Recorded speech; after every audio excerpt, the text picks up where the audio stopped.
Hey everyone, welcome back for another episode. Yeah, we were just figuring out some sound stuff. We got it all working now.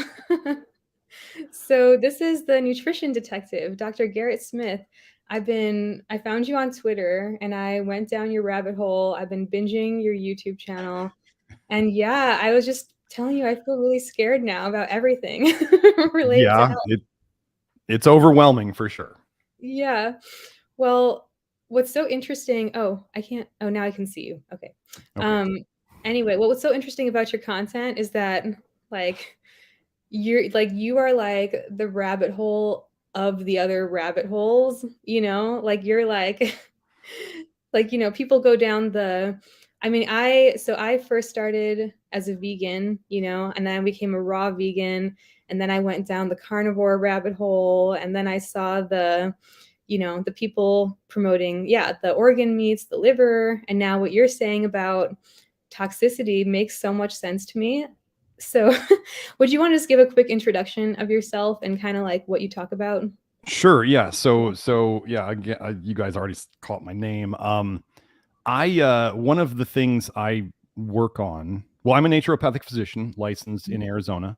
I've been doing this since 2006, Mhm. and I've always been kind of the black sheep of my field. I don't tend to go along with anybody. And over the time, I did experiments with my diets, and I did the candida thing, and I did the vegetarian thing, and I with the fake meats and the soy, and this was back in like 2000. This was like before 2000, maybe like way Mhm. back. And then I did the low carbing thing. I did the raw meat thing. So I did not the raw vegan thing. I was doing raw chicken and raw beef and raw eggs and raw Whoa.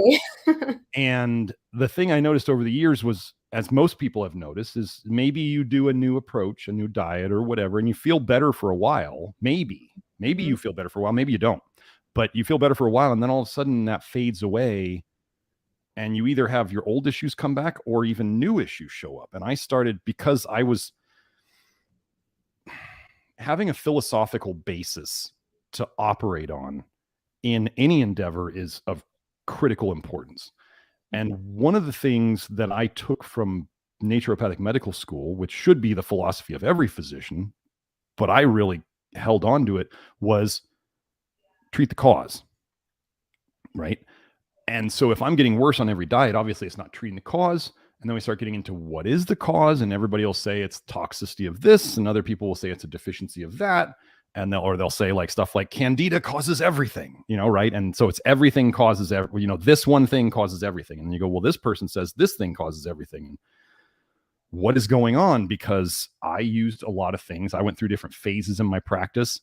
I went through a heavy metal detox phase. I went through the candida phase. I went through the giving people vitamin D supplements phase, which you know from my work. I'm very against that now. Yeah, that Um, was so freaky to me. I would assume it's like, well, we can get more into the specifics later, but anyway, continue. yeah, so I mean, I quit giving vitamin D probably like 2013 because my eyes were open to it, and now I know even more about it. So, but then recently I got into the work of Grant Genereux and Anthony Moss. I mean, recently we're talking 4 years ago, so we're already 4 years deep, and of the idea that vitamin A, which is in almost every food that we could eat, but vitamin A is essentially a plant toxin that then gets shared with animals, and they detox it partially, they store it in their liver, and then we eat it. Mhm. And there are foods that are very high in vitamin A that are being pushed on people: organ meats, egg yolks, dairy, brightly colored fruits and vegetables, that within the context of the work I do with people, and me helping people to get better, often the people whose practitioner after practitioner failed them Mhm. and nothing ever seemed to work, um we're getting them better. I i get the sensitive people that other doctors gave up on or actually even fired, because they say, if you can't take what I want you to take, I can't help you. And they just basically said, if you can't do it, you're either going to take it or you're going to leave. And these people, like, they're, well, I'm going to leave. So I get a lot of the most sensitive people, the people who have been failed by the most practitioners, and then I do something totally different and they start getting better. So it's a pretty cool thing to be doing. That that is. I mean, what's so interesting to me. Okay, so you mentioned that you have like a certain philosophy that threads through all of the different phases you've been in. And I feel like a lot of people who promote the liver stuff, because I totally felt, I mean, I like reposted something that you posted because I had just bought this like brand new bottle, really expensive grass-fed beef liver supplements, Yes. thinking that it was like the best thing ever. But I want to know, like, because the theory behind it makes sense to me, you know, that, oh, Mm-hmm. yeah, like these organs, they store vitamins, so they're going to be the most nutritious for you. But then, yeah, they store, so that means that it's storing in you too. So it at some point it's going to reach the cap of what your body can take. So Right. it makes sense to me now. Yes. Yeah. So how much do you have to take in for it to become toxic? That is a question that actually technically can't be answered Hmm. because the idea would be like, as you were kind of going, you were alluding to, there's like, it's a simple math equation, right? If you take in a fat soluble compound or a fat soluble toxin, if you take in more than your body can excrete in a day, then you can get rid of in a day, you accumulate that extra, right? It's just math. Hmm. So how fast do you detox compared to me? I can tell you that in my experience and practice, I have no problems with saying women are slower at detoxing than men. Probably because we have more fat. There's the body fat thing. It men make more bile in general. Mm. So the ability to make more bile is part of your ability to detox. And men also tend to, we get into very realities here. We have men poop more than women. Really? Women tend to get, when you think of the spectrum of kind of like, if you want to think of yin and yang or feminine and masculine, women tend towards constipation and men have more of a tendency towards diarrhea. So it's Whoa, just I these, that's so oh, interesting. oh yeah, yeah. And so when you know these things, we can kind of look at it and like, and I can tell you that people who come to me for vitamin A toxicity who have taken Accutane, they're the Oh, hardest. I They're wanted the, to ask you about that too, because yeah, okay, so everyone, like every anti-aging woman uses tretinoin. Have you heard, yeah. I'm sure you know tretinoin. Is that toxic too? Oh, absolutely. Oh my God.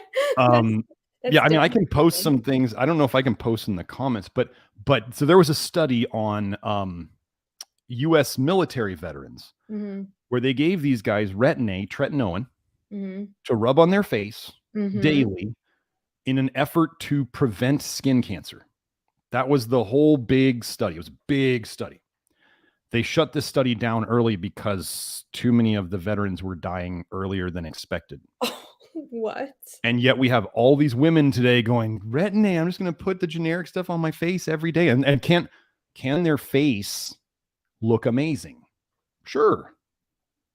Sure. You can take Accutane and completely ruin your liver, but your acne's gone.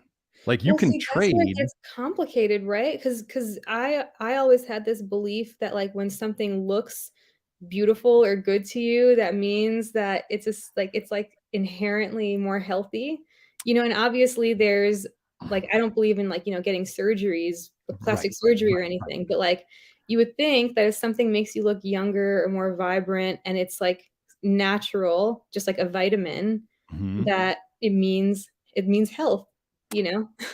Right. That's the very simplistic, right? That's the way we would like for it to be. We would like for it to be just if you do A and then you get B, and if you do A and it's makes you look better, and if that's we think that looks are health, then B should follow.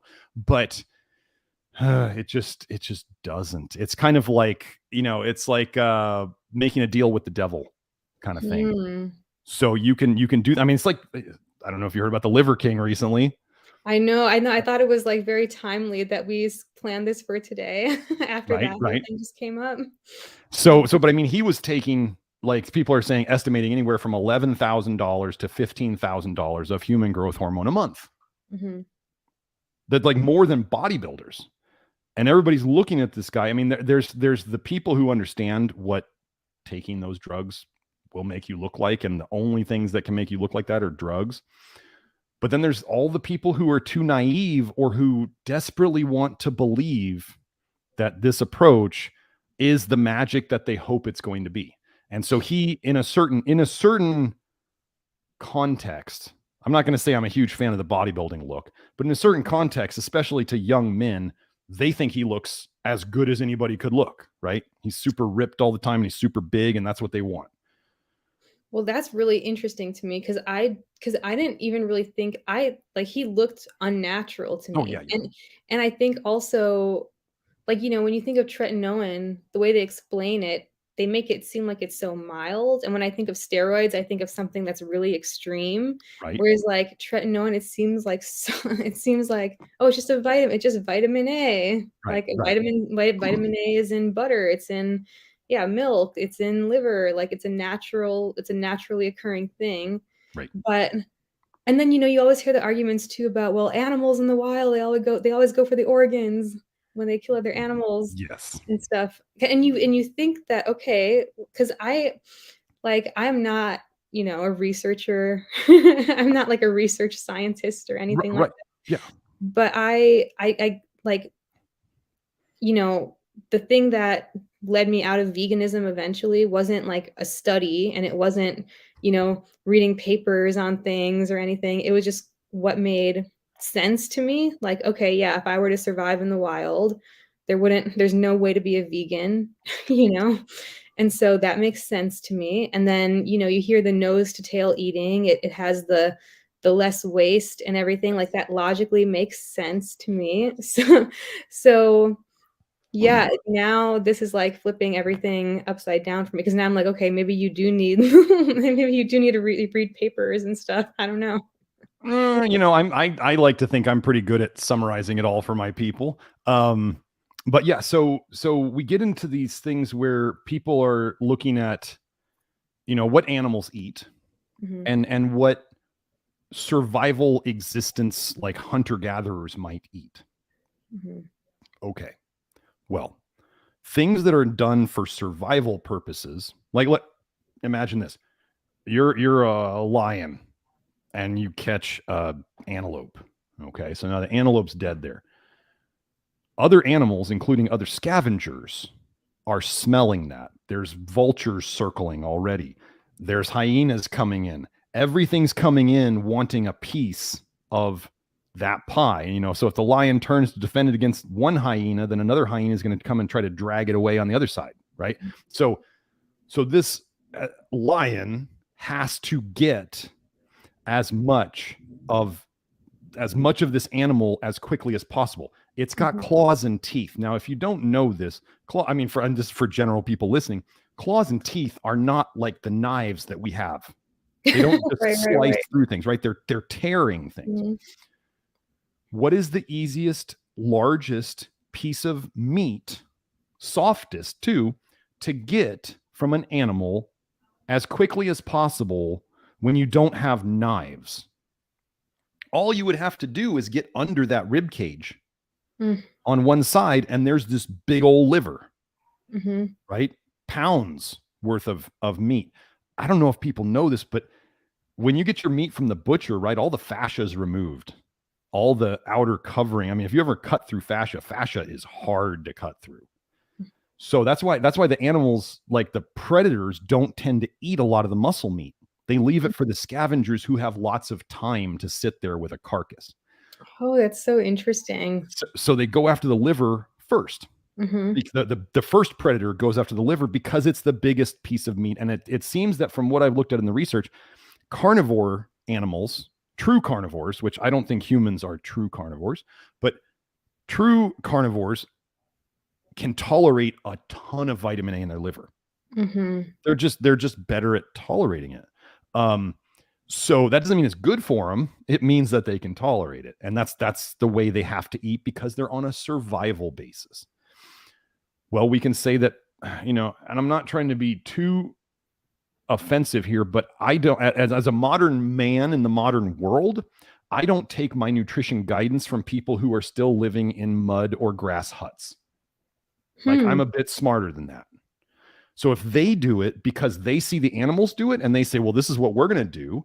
And also, I've heard from people in the nose to tail carnivore community that they get a buzz when they eat liver. Yeah, yeah, I've heard. I mean, honestly, I've felt it. I had Okay, it. So imagine you're like a hunter gatherer, or even just, and you go out and you're like, wait, when I eat this piece of the animal, I get a buzz, right? Why would they not do that, right? It's not like they're walking around with, like, they're not drinking coffee, right? That's what they've got, and they're like, oh, this feels good. So they just go, it feels good for a short period of time. Why not do it? So there's not a lot of, like, they're not living in our modern world either, so a lot of the things, when I was talking about the detox speed, right? So a lot of things that people have done to themselves, whether that's shots, whether that's medications, whether that's fad diets in the past, things that really damage your liver in terms of diets, high fat diets, or low protein diets, or high fructose diets. Well, when you look at the fad diets of today, there's a bunch of, there's alternatives. You can pick one for all of those, right? So you might have done a couple of diets in your history that damaged your liver. I did a couple that probably damaged my liver. And we have the vitamin A problem. We have people taking supplements that they're told are good for them. But when you actually look at the research, and you can go in there and see that certain things slow down an enzyme called ALDH, aldehyde dehydrogenase, it's actually slowing down your entire detox system for vitamin A. Like, I can tell you that when I was 12 or 13, I had a skin fungus called tinea versicolor. I took a medication for it called ketoconazole. And I look back on my history now, and this is what people can do after they get into my work. They can look back, and I can say that I know that I was never the same athletically after that. And that's kind of when I started noticing health problems start accumulate. Well, if you look in the research, ketoconazole, azole medications slow down ALDH. They slow down that detox. And then if you look further in the research, you can see that ketoconazole damages testosterone production in the body. And I was like, oh, so what I often ask people is, I say, what did you do, whether it was a medication or a shot or a diet or whatever, where you can say my health was never the same after that? Like, that's when the downfall started. And then people usually just layer things on top of that and make it worse without making it. What are the signs of too much vitamin A? Like, how do you know the symptoms of it? Yeah, you could go and look up. I mean, the simple thing to do would be to go and look up the side effects of Accutane or Retin-A. But I mean, you can see stuff in the skin. So let me give you an example. Grant Genereux, his website is ggenereux, so it's GGENEREUX.blog. He has 3 free ebooks on his site that go into his discovering the vitamin A toxicity thing and what he did to recover his health. So when he went to his physician, he actually has said multiple times in my private video Q&As and other places that in the books, he kind of downplayed how sick he was. But he went to his doctor, and he's told me multiple times about this. He went to his doctor with chronic kidney disease. So he was heading into chronic kidney failure. They were going to put him on dialysis. He went in, he was totally jaundiced, like yellow head to toe. And he had eczema so bad. He said the biggest thing he didn't like was the eczema because of the appearance and because it hurt like hell in his armpits and other folds, the folds of the body. So his doctor basically told him, he's like, kind of go home and get your affairs in order, because you may not be around so long. This is, and the doctor was kind of like, we can't do anything for you. So what did he do? He went home and he researched eczema. What foods trigger eczema? Eggs, I know. Eggs are the second most common one. Dairy's number one. Eggs are the second. What are those very high in? Vitamin A. They're not going to have liver on this list because not enough people eat liver. right? Well, I But know some people would argue that, maybe it's because the dairy's not raw, like the yeah. pasteurized dairy causes the issues, or like maybe the eggs are from, like GMO chickens or like, corn-fed chickens, stuff like that. Well, we have enough people in my group Mhm. who were the true health nuts, getting their eggs from their own chickens and not Mhm. feeding their chickens soy and doing the raw A2 milk and like all this, and they still got problems, and avoiding these things was part of how they got their health back. So, I mean, we have the health nuts of the health nuts who, the people who, as they say I've tried everything. Well, obviously, if you hear about me today, you haven't tried everything because my whole world is there.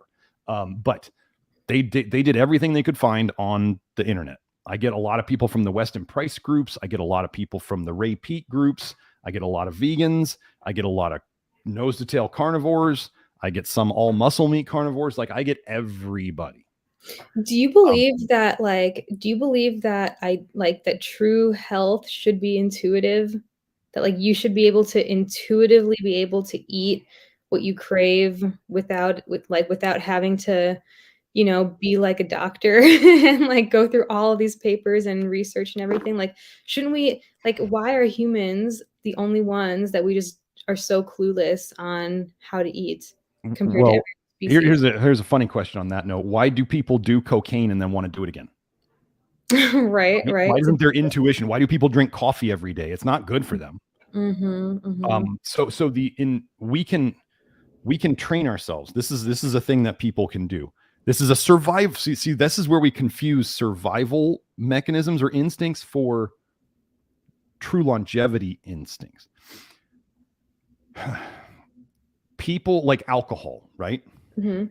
People take their first sip of alcohol and they're usually, they should be, if they're in touch with their body at all, be like, that tastes horrible. Terrible, yeah.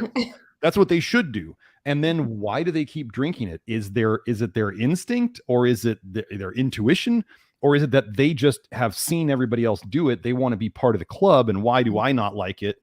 They Mhm. seem to drink it enough. Acquired tastes. Mhm. So let's just say you were in a survival situation and you decide this weed that tastes terrible seems to be the only thing that we can eat enough of right now to survive. Mhm. And your taste buds and everything else is like, this tastes awful, Mhm. but you have to keep eating it or you're going to die. Mhm, So mhm. you do it, and eventually you start adapting to the taste. You acquire the taste for it. It's not good for you, but your body has said survival is more important than your little taste buds. Mhm. And so then even you can start liking it. It's like people liking whiskey. Like, seriously.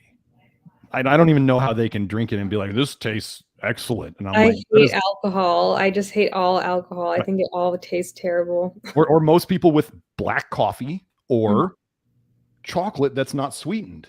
Mhm. Those Yeah, things, that's those are very true. awful, right? But people, you put some sugar in it and all of a sudden, oh, this is wonderful. So, and then they get addicted to it and then they get copper toxic and then hopefully they find meat. But anyway, that's a whole nother toxicity thing, which can happen from liver too, Oh right? my That's what they gosh. advertise liver as being high in vitamin A and copper. Those are the Well, two that's things that, what you think, like that's what I'm saying. It's like, 'cause, I feel like the whole nose to tail people, which is what was starting to make a lot of Mhm. sense to me, was that, again, if you just go off of instinctually, if you kill an animal, you don't want any of it to go to waste, you wanna be Right. able to use every part of it. But that's not a Then health idea. That's a not being wasteful idea and a survival uh-huh. mechanism. But then so would that mean then that, like, part of being natural is being wasteful on a certain level? Well, I mean, there's plenty of scavengers who would, it's the Mm, idea of, so let's say you have somebody 5,000 years ago mhm, that they kill an animal and they want to use it all, but if you think about it, if you have I don't know, I'm just going to throw out numbers here. I don't know if these numbers are exact, but let's say you have an 800-pound cow mhm, and you can get, I'm throwing these numbers out. Let's say you can get 400 pounds of actual muscle meat out of it, 450 if you eat the organs. mhm, Okay. And but still, like with a liver, if you had 10 people eating this or 20 people eating it, they're not going to get that much liver.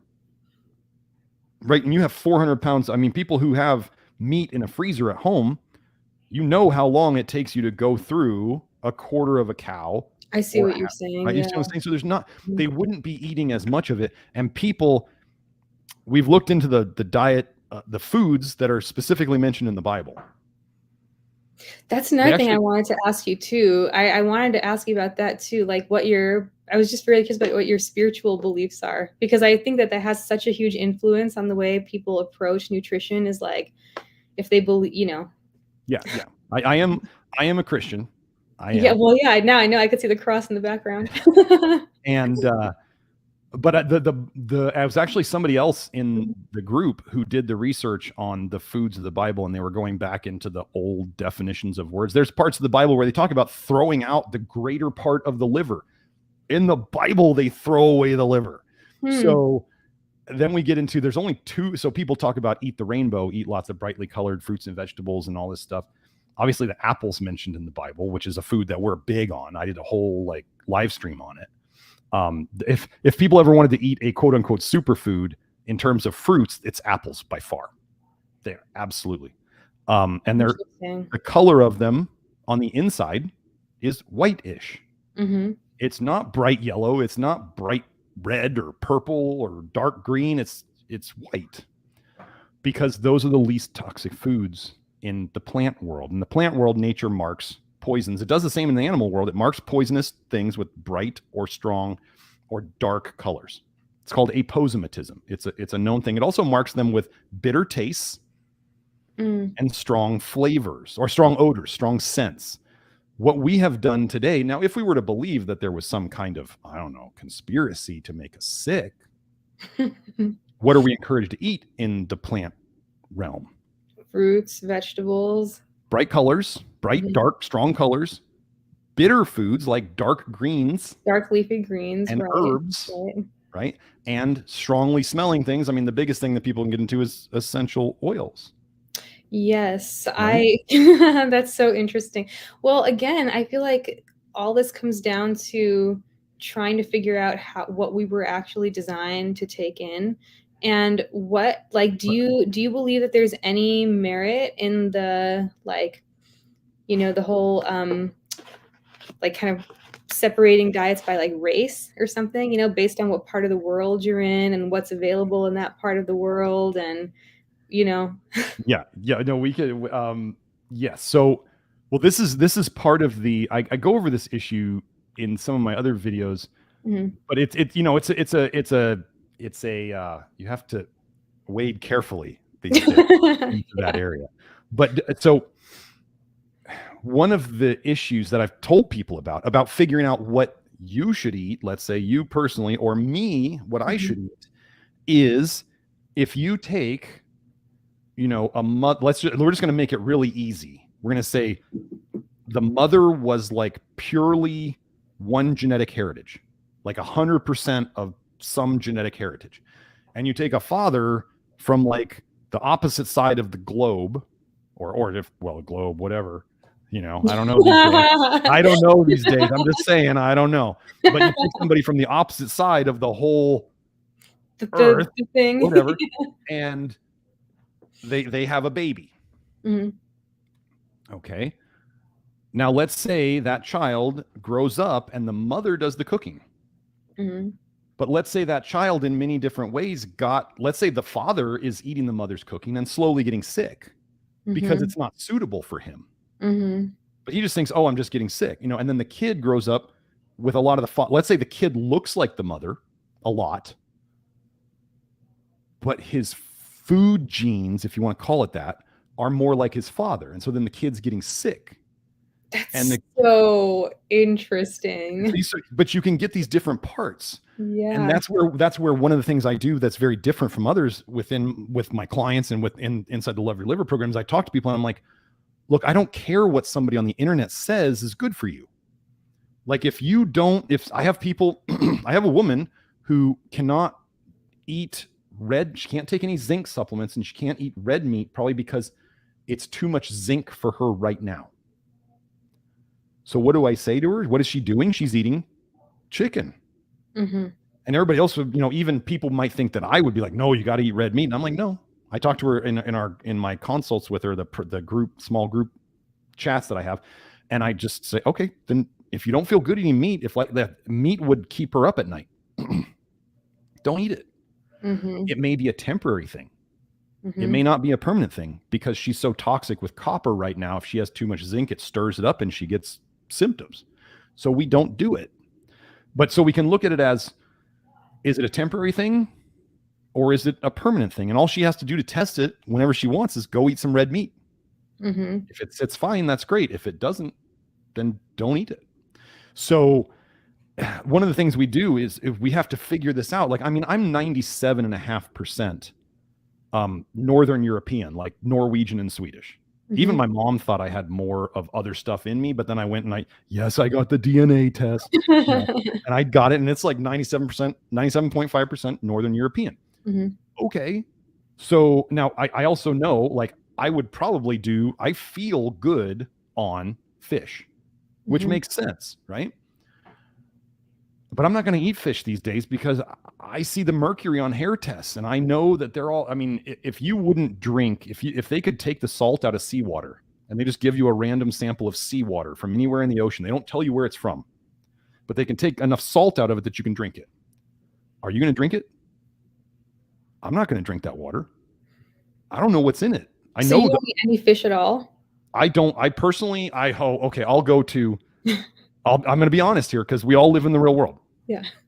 Like my kids, like they love the experience of going to sushi restaurants. I love sushi. Who doesn't love sushi? Okay. So who doesn't, right? But the big sushi eaters, they come in on their hair test and their mercury is like, I'm just like, here's your mercury. Here's the bar. It's crazy. I want you to have no bar. And they'll like, let's say somebody cuts their intake of mercury in half or their intake of fish or shellfish, and it goes down by about half. Like it's really, I don't care where people are eating fish from. It shows up on a hair test as mercury. I don't care if it's freshwater even nowadays. But so anyway, like if I was to go to sushi with my kids, because it's an experience and they're kids and it's not, they don't eat, I mean, I think they eat California rolls or something like that. Anyway, I only do it like twice a year. And I'll take charcoal. I actually take charcoal before I go there and charcoal after I go there. I call it the charcoal sandwich. So you soak up everything. I mean, I've had people who go get mercury fillings pulled out and they're suffering from the mercury detox or either the intox that happened because they drilled them and the fumes and all that stuff, or they start finally detoxing it. Charcoal is, I'm going to warn people on charcoal. If you're constipated and you take charcoal, you're not going to crap for days. So you got to be really careful.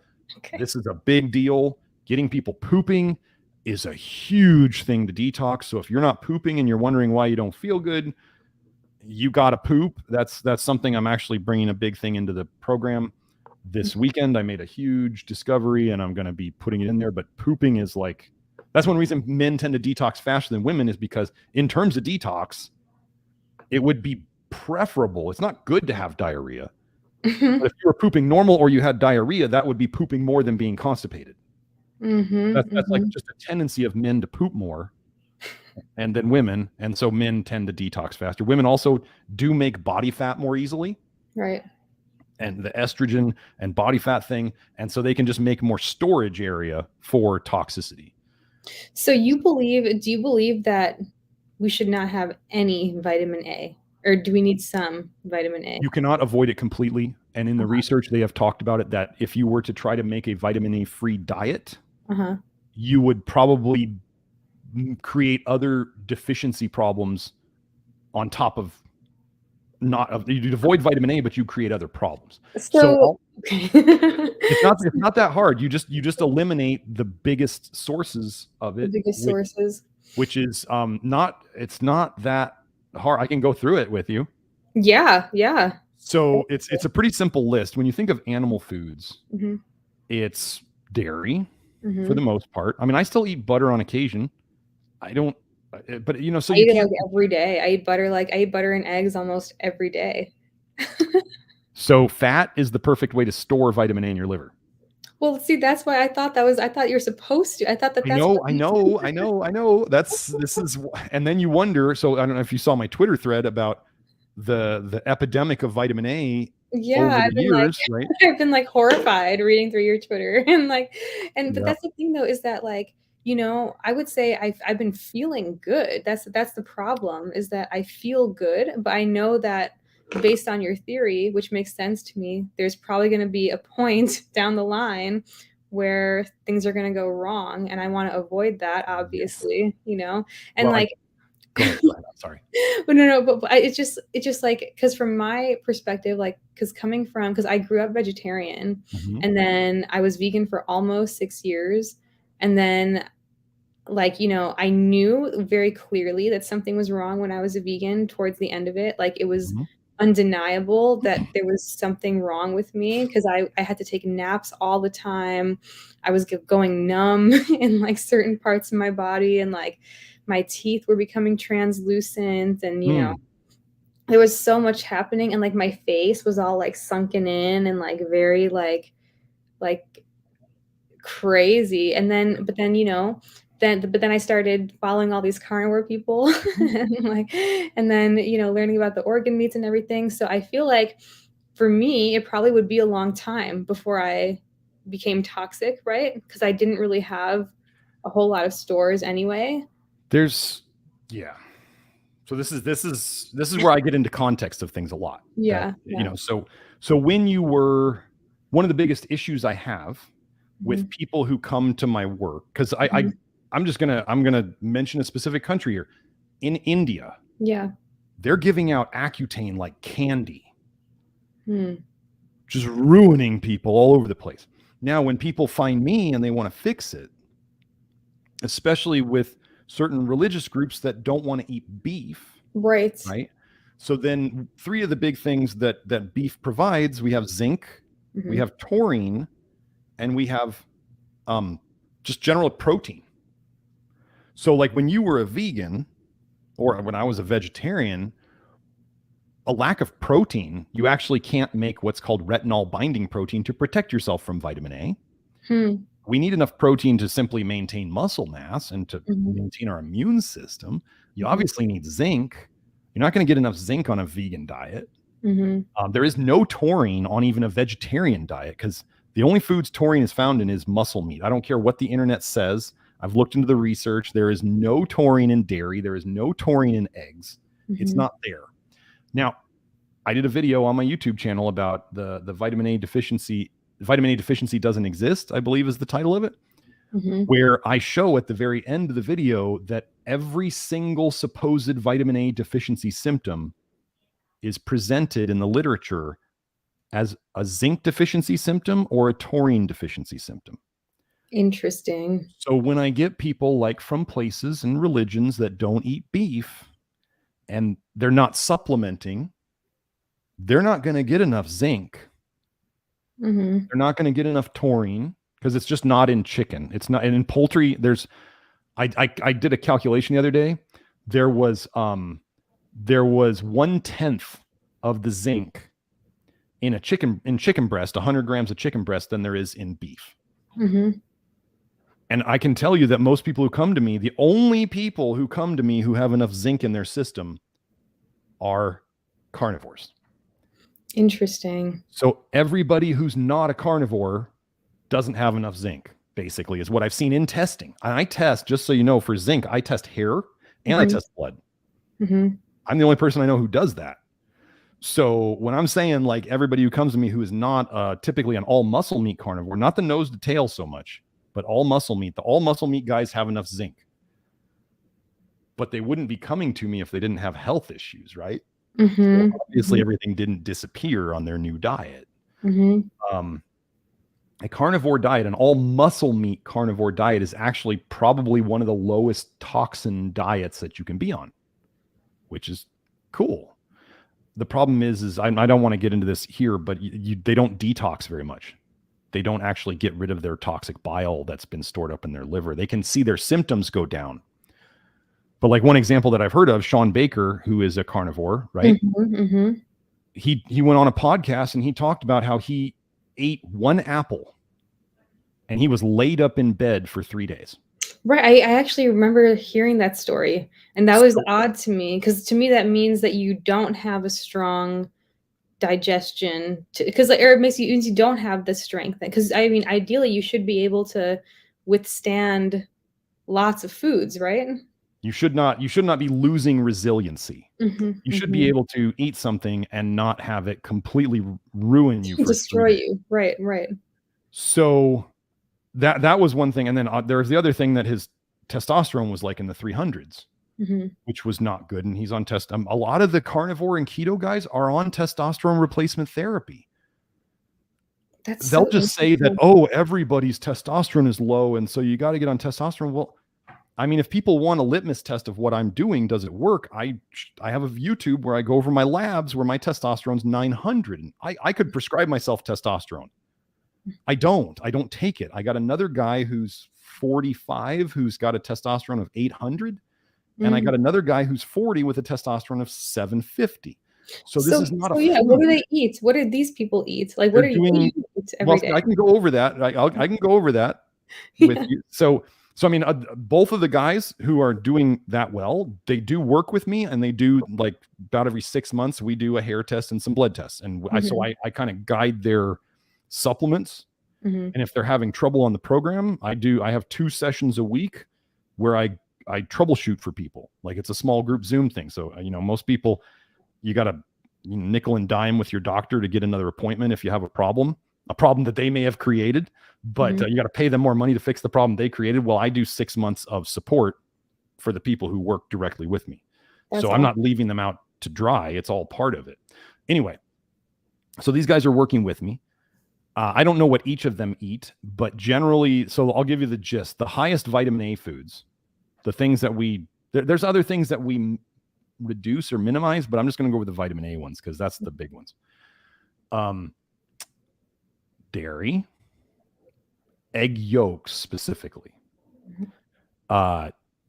pork. Actually, pork. People will say I looked up pork, and pork has like almost no vitamin A. The form of vitamin A in pork is likely retinoic acid, which they don't measure. Hmm. They will give rats. They'll say vitamin A free diets that are made of casein, and the casein is casein. It's yellow. It's got retinoic acid in it, but when they heat process it, they break it down from retinol into retinoic acid, and they don't test for retinoic acid, so they miss it. Mhm. So they're basically giving these rats either retin-A or Accutane. And they wonder why, when we put them on these vitamin A deficiency diets, why do they get worse? It must be the lack of vitamin A, and they didn't test the right vitamin A. There's plenty of vitamin A in there. So anyway, so dairy, egg yolks, pork, brightly colored fish like salmon. The color in fish in salmon is astaxanthin. That's a carotenoid. What else is there? So if you're going to eat fish, eat lower fat white fish. That's the Cod? deal. If you're going to do cod would be one, but yeah, lower fat white fish. Why am I missing one? I feel like and organ meats. Can't believe I forgot that one.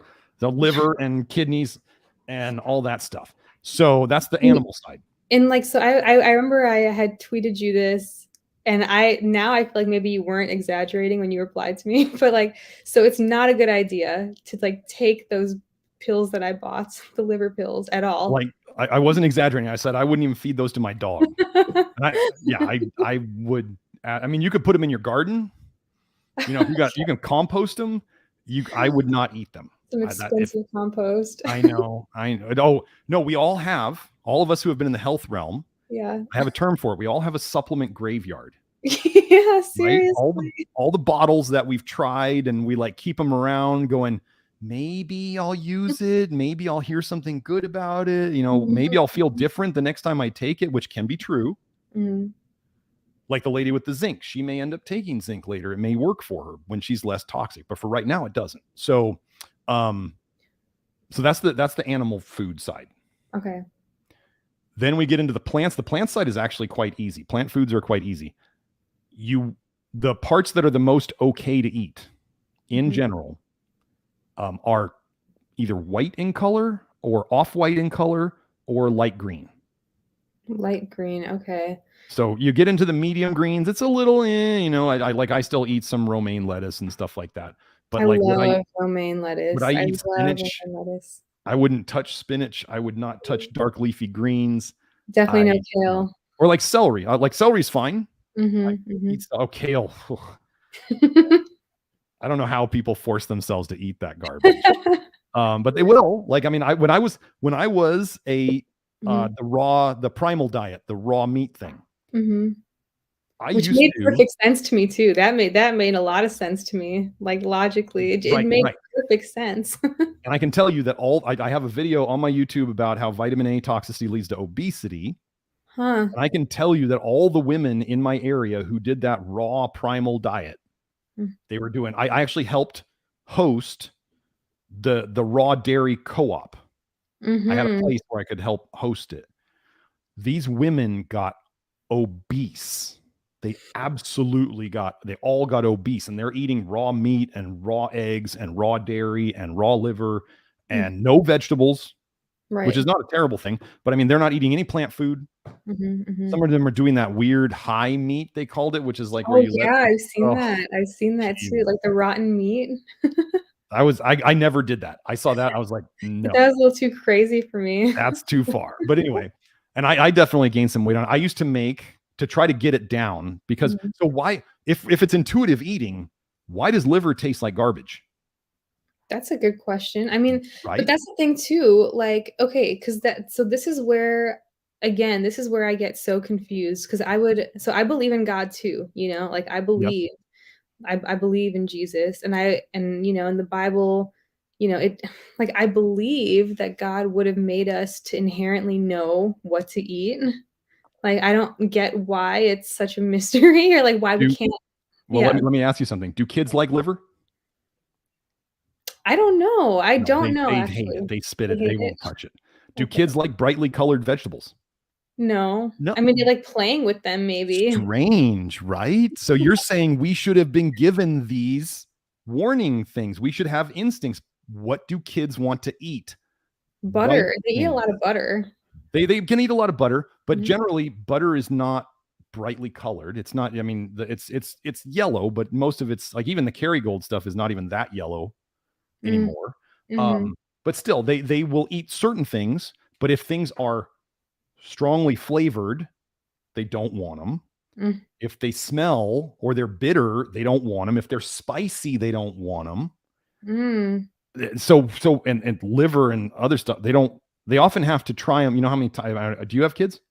No. No. Sometimes you got to get kids to eat things like 7 times before they'll finally start accepting it. And that's acquiring a taste. We've Mhm. overpowered the protective mechanism. So do we have this? Yes. And if we talk about like, the people out there who will say, oh, well, God gave us all the plants and all this stuff to use as food and medicine. Well, medicines nowadays you can use poisons as medicine. That's the whole basis of pharmaceutical medicine. They're trying to Mhm. use poisons to make your body do something. And they base pharmaceutical medicines on things in nature. They don't just make up these compounds out of nowhere. Mm. They find them. 70% of them are found in plants. Mhm. So Mhm. they're taking a poison from plants and tweaking it to make it patentable. Mhm. Becomes more toxic, sure. So can we deal with natural toxins generally better than man adjusted ones? Sure. Yeah, absolutely. But like the thing about it is people will say, okay, so like about the animal, right? I'm saying don't eat the organs. Muscle meat is great. Don't eat the organs.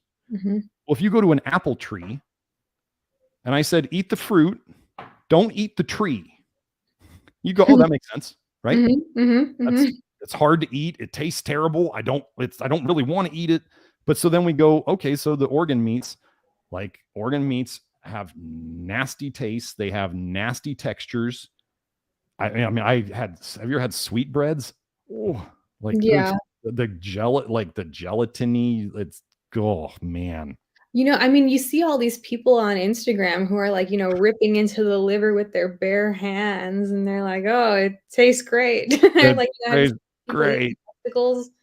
Those Yeah, guys yeah. I mean, we can fool ourselves in thinking anything tastes great. Like people well, can that's what's fool. so like, to me, that's what's so interesting about the whole journey through finding truth in nutrition is that you can convince your brain to believe anything. Like, it's insane, Like, if like, if you Like if the person talking about something is convincing enough, like there's so Mhm. many false prophets, within the nutrition field, and like, it, and again, I feel like there's something inherent within us. I want to believe that there's something inherent within us that can perceive when something is healthy. Like, like when you look at an obese person, immediately you're like, oh yeah, that's not healthy. They don't look Right, healthy at all. But right. then but then you can look at someone who looks healthy, but maybe they're using tretinoin, maybe they're using something else, and it's like giving this illusion. But it makes me wonder, like, does that mean that we don't really even know what true health is supposed to look like? Because people who are truly healthy and not using any of that stuff, they would probably look more aged, right? Than like someone who's not using certain, I don't know. What do you like? What does a truly healthy person even look like?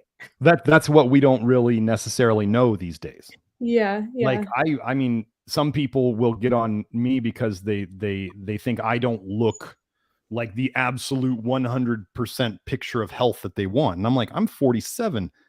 I effed up my health a bunch of different ways. It's like a used car is Mhm. never going to look like a new car again. You put miles on it and you put wear and tear on it, and you don't ever get to have a new car again. Even if Mm, you like restore a car, right? And mhm, you put everything, it's still going to squeak. Things are mhm. still not going to fit right. Like, it's just wear and tear happens. So Right.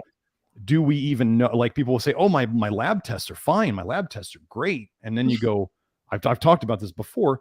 The way they make lab tests, right, is the statisticians are going to make everyone fit. Everyone who goes to that lab. So let's say 100%, 100 people go to the lab and take that blood test, that one blood test. They're going to pick the ranges to fit 95% of people Right. into the normal range. So 95 of those 100 people are then deemed normal. Mhm. And then two and a half, you can't really have half a person, but two and a half on either end are going to be high and low. Mhm, mhm. So I want you to think about this. I can tell you that I've been watching LabCorp's vitamin A ranges over 4 years now. In just 4 years, they have raised the range. Whoa, that's so interesting. So if people are becoming more toxic, let's just say there was some group that wanted us to be unhealthy, Yeah. and they made it so that they wanted to hide how they were poisoning us. Mm. So you Mhm. could see the range slowly shift up, and they keep telling everybody you're normal. Right. You're normal as the whole population gets sicker, because lab values are not based on health status at all. They're based on statistics. Mhm. So it would be a perfect way to hide a mass poisoning. Oh my gosh, that's so deep. Yeah, That's when so you go deep. into this, it's just awful. Like, Well, it it's makes me wonder, like, how can we trust any test then? Because like, how do you know where they came up with those standards even from, and, like, who made the test? What do they want? Mhm. What's their goal with you? So that's kinda why I kinda feel like that's kinda why I've never gotten super deep into reading, research papers and everything. Because 'cause I'm just like, well, I feel like it should be intuitive. It should be something that you could theoretically just, like, be really connected to God and, pray about, and he'll show you the answer somehow, but maybe not. Maybe that's why I came across your content or something. Or like maybe like they just put people, I I don't well, like. there's in the times we're in, if you were an kind of an end times believer, Mhm. would these not be times of the greatest deception? Yeah. So even so, Definitely. but I mean, the weird thing is it's really harder. I Mhm. think people want to believe that food science, nutrition science is somehow exempt from corruption. Right, right. It's because when you think of nutrition, you think of something that's very detached from, like, politics and Yes, yes. religion and belief system. You see it as so, like, objective, you know? Yes. That's the way people wanna believe it, because it's almost like, I mean, I can get it. Like, people don't wanna believe, like, are they really out there telling everybody that poisons are good for us Yeah. and that good things are bad for us? They just that's a really scary thing. It's one thing to believe that that half the politicians are bad Mhm. and that your half are good. You Mhm. know, that's you can pick a good and a bad there, and it's easy. And then people are okay with saying, well, okay, I'm gonna, for now, like you did, I'm gonna be a vegan, Mhm. and because it's easy for my brain to say that it's easy for people's brains to say animal food's bad, Mhm. right? I'm just gonna eat plant foods, and it's easy for the carnivores to say plant food's bad. I'm Mhm. just gonna eat meat. It makes it they can turn off their brain Mhm. so they don't have to think. And Yeah. then we get up into issues because I don't believe that we are designed to eat one or the other. We have characteristics of, we're omnivores. That's why we can dominate the planet so well, is because we can eat and survive on just about anything. What do you Survive. think about the whole, what do you think about the whole breatharian movement? Do you believe that we could technically, because there was a comment somewhere in this chat that was like, I feel like we're not supposed to even be eating food at all. No. I mean, I can, after we're done, I can give you some links where like we went over the foods of the Bible. Yeah, yeah. And the funny thing is, with everybody geeking out on vegetables these days, there are only two true vegetables mentioned in the Bible, and Hmm. those are onions and leeks, Okay. not brightly colored plants, Mhm. right? Mhm. And I mean, they talk about honey, and they talk about, there's meat, of course, and there's bread, and Mhm. there's beans. And the So you funny eat thing bread? is, You eat bread? do I eat grains? I mean, on occasion. So here's the thing. People always want to know my diet. They're like, so what do Yeah. you eat, right? Yeah, yeah, And I'm like, obviously. the problem here is I am who I am, and I'm 97.5% Norwegian Swedish, and Uh-huh. you're not. Right. So, and I'm also 4 years deep into my detox process, and Mhm. other Mhm. people are starting. So I'm less sensitive now. Like I can go and eat. Like I used to feel bad when I would eat certain things. I don't have that anymore. Mhm. So if somebody else says, "Oh my gosh, I used to eat," so this is often what happens. I used to eat sweet potatoes all the time, and they Oh, were getting, that's like, they were doing the autoimmune protocol, the autoimmune paleo protocol, yeah. and they were eating sweet potatoes all the time. And they're like, what I saw with people who did this was that maybe their progression would stop. Maybe they did not get better. Their progression stopped, or they'd get worse. Well, I mean, sweet potatoes and other stuff is high vitamin A stuff is absolute cornerstone of that process. Mm. Mm. Same thing with GAPS and all this. Oh, yeah, I've had friends who were on GAPS. Yeah. So so then I get people off of it. The Mhm. weird thing is, so think about this. When cigarette smokers, when you have somebody smoking cigarettes, I don't know if you know this, but on my live stream, I went over how there's research showing carrots are just as addictive as nicotine. I saw, oh my god, Okay. that freaked me out because I have experienced ravenous, like, hunger for Did you carrot tweet? Did juice. you reply to me about that? Yeah. Yes. Okay. Yeah. I remember that. Yes.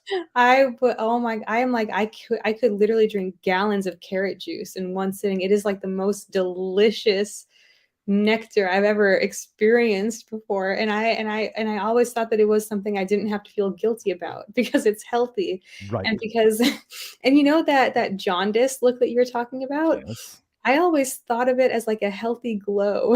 It's like a because I feel like when I was, experimenting with raw veganism, I was drinking so much carrot juice and, like, Yep. I would go to those raw vegan festivals and everything, and, like, everyone looked yellow, but I always perceived it as like, "Oh, yeah," like, everyone's like, their aura, like, they're glowing so much. Yes. But They're it would so just healthy that they lost their menstrual cycles, right? Did you ever Yeah. hear that one?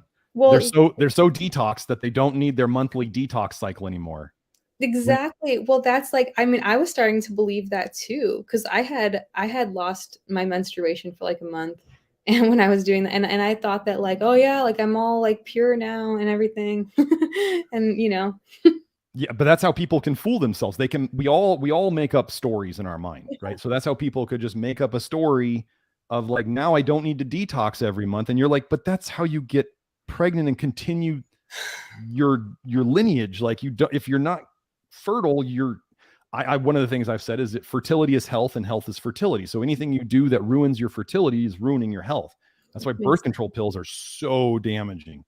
right. And IUDs, that's when I talk about copper and people are like, copper's good for you, and I go, How do they make you infertile? They stick a copper wire in your cervix, and then you go Whoa. infertile. Like, are you going to tell me that copper's good for you when they just put a copper wire in you and now you can't get pregnant? Oh my gosh. You know, I used to do that thing where I would leave water inside of a copper cup and like leave it there for like And you can days and taste it. then drink it. Yep. Cause I thought that like, well, that's our thing too. Cause you know, I noticed that I had a couple gray hairs in the back of my head. And I've heard that it's because of a copper deficiency. And that copper is what gives your hair like melanin and like pigment and stuff. We have people on the program who absolutely, it's a common thing on our program for people's hair to get darker. Really? Yeah. So it's not copper deficiency. It's a zinc to copper imbalance. Uh-huh. So people will tend to say it's a copper deficiency, and I'm sitting there saying nearly everybody's zinc deficient. Mm-hmm. So it's a zinc to copper thing. I don't have time to get into explaining what copper can Yeah, do, yeah, but a lot of yeah. things that are toxic, they actually slow down our bile production. Uh-huh. So by doing that in certain ways, you can improve certain symptoms. Mm-hmm. But that would be like saying, I don't know, if you plug up the detox tube, you're not leaking the toxins into your blood, so you can see improvements, but all that means is you're storing more in your liver. Uh-huh. And eventually the liver dam is going to burst. The liver is going to get very, very damaged. And then we're going to see problems come about. I mean, we have a woman who's about to go get her test for cirrhosis.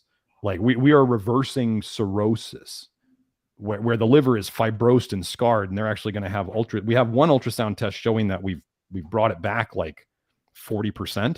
Mm-hmm. And we're going to get another one and probably see it even better because this woman's blood sugar control is getting even better, which is very related to the liver. People want it to be the pancreas, and it's like, no, the liver runs the whole show. The pancreas is secondary. So back to, the carrot thing. Oh yeah, I know. Yeah, we kind of left.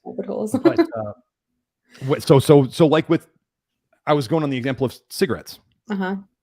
When people are smokers, smoking all the time, right? The smell of smoke and all that stuff doesn't really bother them. Right. They just live in it all the time. Mm-hmm. But have you ever noticed how the people who used to smoke, when they've stopped smoking for a while, and then all of a sudden they're around cigarette smoke, Mm-hmm. they're the ones freaking out. They're like, oh my gosh, I can't believe they're doing this. We got to get out of here. We got to get away from this. Mm-hmm. Mm-hmm. So this is what people often see when they used to eat liver or they used to eat lots of sweet potatoes or whatever. When we take them out of it, and then they go back to it, and they're like, I felt like absolute hell when I ate that again. And it's like, yeah, because you're out of the toxicity state more, and you can, if you wanted to say, when you eat it all the time, your intuition or your instinct is blinded. Right. And then when you take it away, all of a sudden you bring it back in and you go, whoa, that's totally bad for me. I don't like that at all. So Wow. it's a very, the human body is amazingly adaptable, not necessarily always for good. Mm-hmm. Just like with alcohol, you can drink alcohol and get used to it. And then even we tend to crave or get addicted to poisonous things. I've told people this about red meat. Like if you take red meat away from me, I am not going to get the shakes. I am not going to start twitching and getting horribly angry. I mean, it's assuming I get enough protein from somewhere else. Mm-hmm. Do I like meat? Yes. Would I prefer red meat over chicken? Yes. Mm-hmm. Am I going to be showing like addictive withdrawal symptoms if I don't get meat for a week? No, I'm not going to have a single symptom. So that's the difference between that's the difference between poisons that people crave and get addicted to versus things that are just good for us that we need and that we can enjoy, but it doesn't mean we have to have it to live or to not suffer, I should say. Mm-hmm. But yeah, so we went over that kind of the food list of the high vitamin A things. Yeah. The things that generally people on, so we were talking about my diet and that stuff. So the things that generally people on the Love Your Liver program, kind of the vitamin A detox program that I have, what they're generally figuring out what they do best on is between muscle meat, and that can be just about any type of muscle meat, except generally we avoid fish and we avoid pork. Mm-hmm. That's the general fish and shellfish and pork. Mm-hmm. Funny thing that those are in the book of the fish are in the shellfish and the pork are in the book of Leviticus saying don't eat this.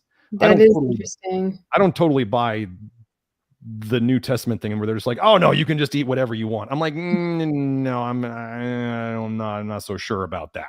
Mhm, But that's a whole nother discussion that I don't even want to bother having mhm, because mhm, I feel bad when I eat pork, mhm. and I can't imagine eating the filter feeders of the ocean. Like I always joke that if there wasn't all the shellfish, the ocean would just be full of fish shit because that's what they're the filter feeders, right? Um, Ew. so anyway, so muscle meat and we got beans, certain beans, certain grains, whole grains, Mhm. um, specific low vitamin A vegetables, and specific low vitamin A fruits. So no papayas? You guys Generally, no mangoes, no papayas, no carrots, no don't sweet tell that to potatoes. Indian people. Right, Mangoes right. are like, oh my gosh. And mangoes, like, they taste so delicious to me, Right. like they taste like we're supposed to eat them. I mean, if somebody was not in a bad state, Mhm. that would not be so you can get away with it. Here's the difference between what people used to, so here's a funny thing. Mangoes and papayas and a lot of the tropical fruits are in very high sun areas, right? Yes. Mhm. As I went over on the thread about sunning men's, testicles to raise their testosterone, we have research showing that sunlight or UV light, ultraviolet B causes a functional vitamin A deficiency in the skin. It breaks down vitamin A in the Ah, skin. So that's let's say so you have interesting. somebody living in a tropical area Mm. with lots of sun and they can break this down more. Where does our body send the carotenoids, the plant vitamin A? You just told me by your yellow skin. Mhm. Sends it to the skin Mhm. where it could be broken down by the sun. So fascinating. So that if you want So to that think of means that in a non-sunny climate, then, like, eating mangoes and papayas would create you, toxicity you would 'cause have the ability to accumulate more of them and not have one of the major routes of breaking them down. Now, I want to tell you what happens with those carotenoids Mhm. as they start breaking down or as the body tries to get rid of them. I have a paper on it. It was a skin sample, like a kind of like, this sounds weird, like zombie, like they had a living skin sample that they were doing this experiment on. So like a chunk of skin. And they saw that the carotenoids in the skin, like beta carotene in the skin, so they applied beta carotene, the stuff that makes carrots orange, right, to Mhm. the skin, and it actually turned into what are called retinol esters, which is retinol bound to a fatty acid ester. Did that, sent it into the bloodstream. That's going straight to the liver to be stored. So the funny thing is that I have a research study that shows that once your skin turns yellow or orange, it's a study done on African kids during mango season. Hmm. And they said that once the kid's skin or the eyes turned orange, they were diagnosably vitamin A toxic in their liver. Whoa. So what I've seen with people who have done this work with me is when they came to me orange or when they came to me orange where they had really high beta carotene in their blood, first we had to kind of deplete that. They had to not be orange anymore. But right, I'm Yeah. just telling you that the orange leaving their skin Mm. was actually sending it to their liver. So they're not out of the woods yet. Mhm. Then we have to get it from their liver out the bile, out the poop to really fix them. And so I had some people who were like, yeah, I'm not orange anymore, but I haven't really felt much better yet. Mm. Well, you're not out of the vitamin A toxicity yet. Mhm, mhm. And let me tell you one other weird thing. So some of the carnivores, or the vegans going to carnivore, or the carnivores going to vegan, there's a very weird thing. I think I found something in the research that related to this, but it's just more of a phenomenon I've noticed, a phenomenon. When you take somebody who like poisoned themselves with retinol, Uh-huh. like let's say a certain MD living down in, Central South America, who only eats a small cube of liver a week now. He's cut Uh-huh. down his liver consumption. I guess it was like an Instagram, one of those quick posts that goes away in a day, whatever those are called. Mhm. Anyway, he said how much he eats now, and it's like a cube. It's not pounds a week anymore. It's Mhm. one cube once a week. But there's a weird thing when people poison themselves with like liver or supplements, retinol palmitate supplements, when they eat a lot of carotenoids, plant vitamin A, they seem to feel better, and vice versa. So there's this weird like transition. They're not getting any less toxic. They're staying toxic. But this is the thing that's so confusing about the body is we can do all sorts of things that are bad for us that make us look better or feel better.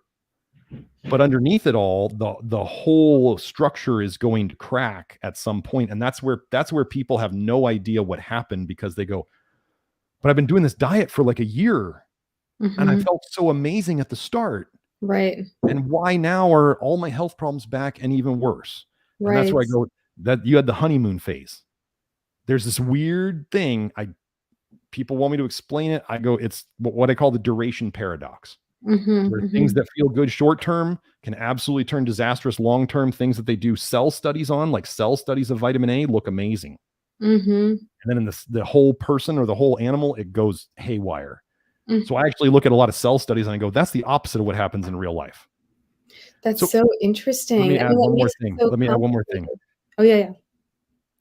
If we live in times of great deception and cell studies were almost always the opposite of what happens in the whole body, science is doing mostly cell studies these days, showing us the opposite of what actually happens in the full body. This is some, if, for those who believe in the devil and all of, they believe in the devil and all this stuff. There's a bad energy in this world trying to cause bad things.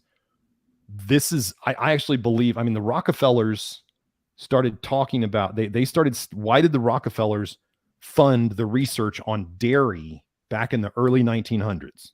The Rockefellers still fund tons of research on dairy, by the way. So it must be a super healthy food. That's so interesting.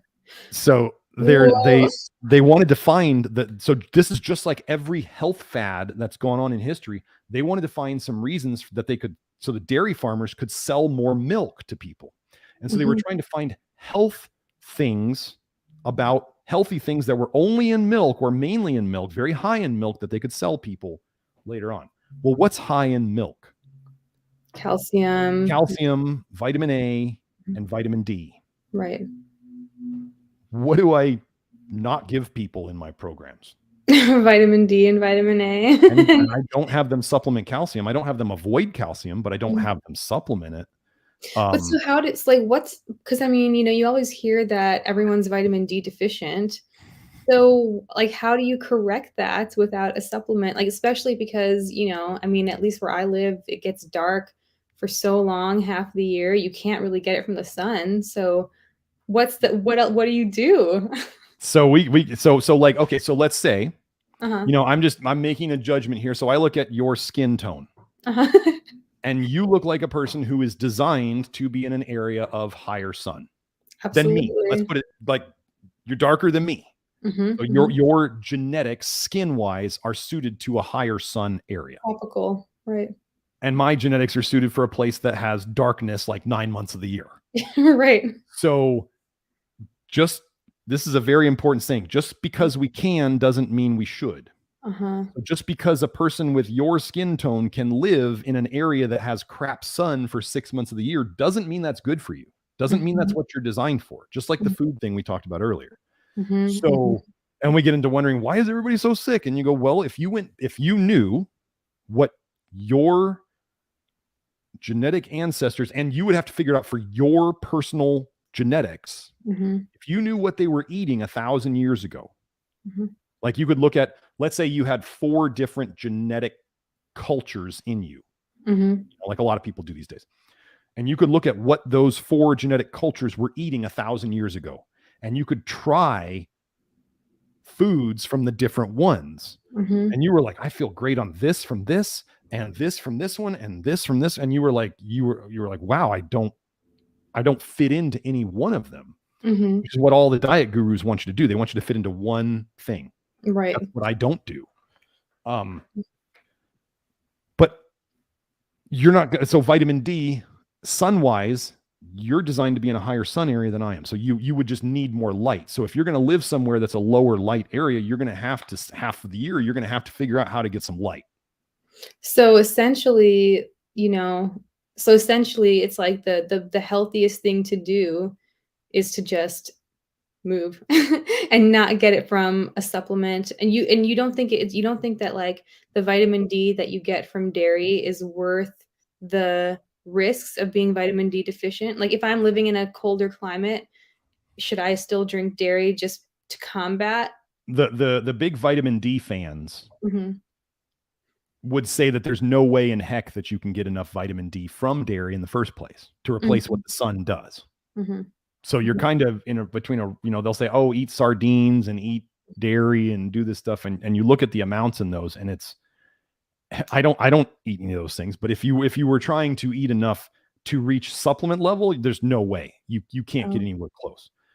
Mhm. And the funny thing is like the Rockefeller influence in our food supply, like there's no way that you can get the RDA of calcium without dairy, just about.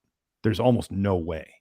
But then so I guess then the next question is like, well, if they came up with those numbers, are they even real? Like, do I even need vitamin D?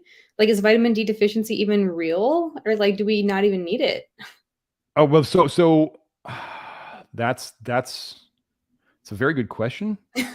And I'm not going to get into I'm still working on that. I'm still Yeah, figuring yeah. out Mhm, what mhm.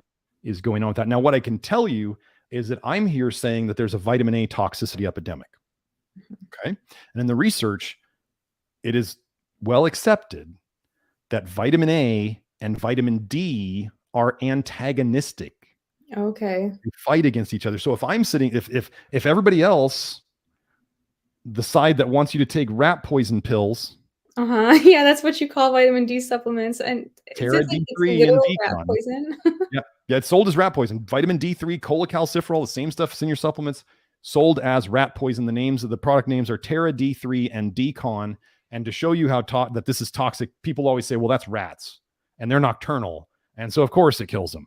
Hmm. One of the most common poisonings that goes into veterinarian offices is when dogs or cats eat the bait for the rats. And it's on PubMed that you can find where dairies accidentally added too much vitamin D to milk and have killed people. So for people to say that this does not happen to humans, and then I posted on Twitter just today about how in Mhm. South Africa they researched vitamin D3 as a potential genocidal tool. I saw some of your posts on that. So when people are just like, no, I can't, it's not toxic. I mean, first of all, if you trust your doctor with like your MD with nutrition, you're going to get what you get because they don't take nutrition in school. Mhm, They're mhm. going to, and weird thing that pharmaceutical companies make your vitamin D supplements. They make the raw materials. They ship them to different companies to put it into your little soft gels and put their name on it. But all that vitamin D is made by pharmaceutical companies, typically over in China or India. That's Mhm, where it's mhm. made. So Right. it's not like you're not hurting big pharma by taking their vitamin D pills. You're not and anyway. So, That's but really I mean, that's like it's like the flip of the flip of the well, oh, it man. it gets into like if you think if you're awake enough to realize that the Republicans and the Democrats are both on the same team, they're just doing different things to make Mhm, you think that they're against each other and they're gonna get their way, then we start going, pharma's on both sides. mhm, And they can mhm. do controlled opposition and they can do nutrition stuff. They can sponsor nutrition people to go out and look pretty and sell you on things that if you just have to understand the scope of the bad plans, I'll say. I won't use the C word, but Mhm. the scope of all of this has been decades and What's the C word? What's the C word? it starts with con, ends with issy, Oh, con. okay. I got you. There Yeah. we go. Okay. So I'm trying not to use that word so you don't Yeah, get yeah. knocked down Yeah. in the search results. So anyway, um, So vitamin D, what do I do to raise vitamin D in my people? Never supplement. Mm-hmm. I have them avoid I have them reduce or minimize vitamin A intake. These are the 5 things that actually, the 5+1 I call it. So number 1 is, I typically say them in this order. We do the Love Your Liver program, which is basic. The main thing of it is reducing or minimizing your vitamin A. That's number 1. Number 2, never take vitamin D supplements. Number 3 is you need to regularly get sunlight or ultraviolet B light on your skin. If you live somewhere where you don't have sun, this means you may be doing something like going to a tanning bed. You may be getting a spurty lamp. I went over this in the tanning and the testosterone thread. All of the research where they talked about, ultraviolet light, where they talk about light and hormones and other stuff, everybody from like the natural world is trying to take research that was done with ultraviolet lamps and then say that it's the same as sunlight. And then they'll say that tanning lamps and tanning beds are bad, only do sunlight, but we're going to do research that says that this is good, right? And then say that it's bad. So we're going to pick and choose parts of the same thing. You can't really do that. That doesn't help anything. But I mean, and then there's a guy, the tanningguru.com. He actually takes apart a lot of the research and shows that it was done by like sunscreen companies. Like a lot of the bad research on tanning beds was done by sunscreen companies. That's so interesting. And well, it reminds me of like, because even with the whole, anti-aging market, because, I use tretinoin, like, and I didn't think that it was a bad thing. I thought that it was very like, because, it's so like every woman I know uses it. The last 2 women I dated both used it. And I went in there, use it. They were like, oh my God, you're going to tell me I can't use this anymore. I was like, yep. Slather that on. But, I feel like, but now learning about all of this is like really scaring me. But what you're saying about the whole sunlight thing, it makes me think of that because I was told that, you don't want to go out in the sun right after you put it on because it's going to like mess up stuff and everything. And the whole anti-aging market, they tell you how aging sunlight is and how like, you want to, hide your face from the sun, hide everything from the sun because you don't want to wrinkle. But that's why I'm wondering now, like, I wonder if this is part of like the whole pedophile agenda, like to like keep everyone looking as young as possible and like make everyone like to make youth the basis of like what's attractive to everyone, because the healthy thing to get sunlight and to let your skin wrinkle would age you, but that's healthier, right? Well, there's what you're saying. I mean, between the whole like everybody manscaping and shaving everything and all of that, where everybody wants to look, they're basically trying to look like prepubescent, right? Development. No, this goes so deep every aspect. Now, if you were to think that, God's way up there and then there's the devil down here, but he's a lot higher than us. He could organize all there. It was the realization that the devil has to exist that actually brought me into Christianity. As I was getting into all this, I said, this is all I started realizing this is all too, it makes like in terms, I'm looking at it and I'm going, this is evil genius type stuff. The way they've done all of this together and the way they do step after step and how it all kind of works together, but I don't think these folks are working together, because imagine if there is somebody out there who could just put a dream in somebody's head or an idea in somebody's head, he doesn't have to have them working together.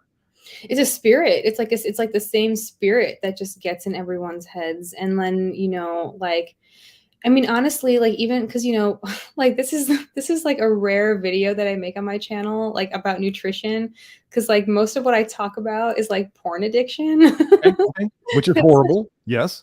Well, it's like all somewhat related, it's like it's all related. It's all part of the same agenda, like the deceptions in nutrition and the deceptions in like love and relationships. And like, it's all like, because to me, it's all based on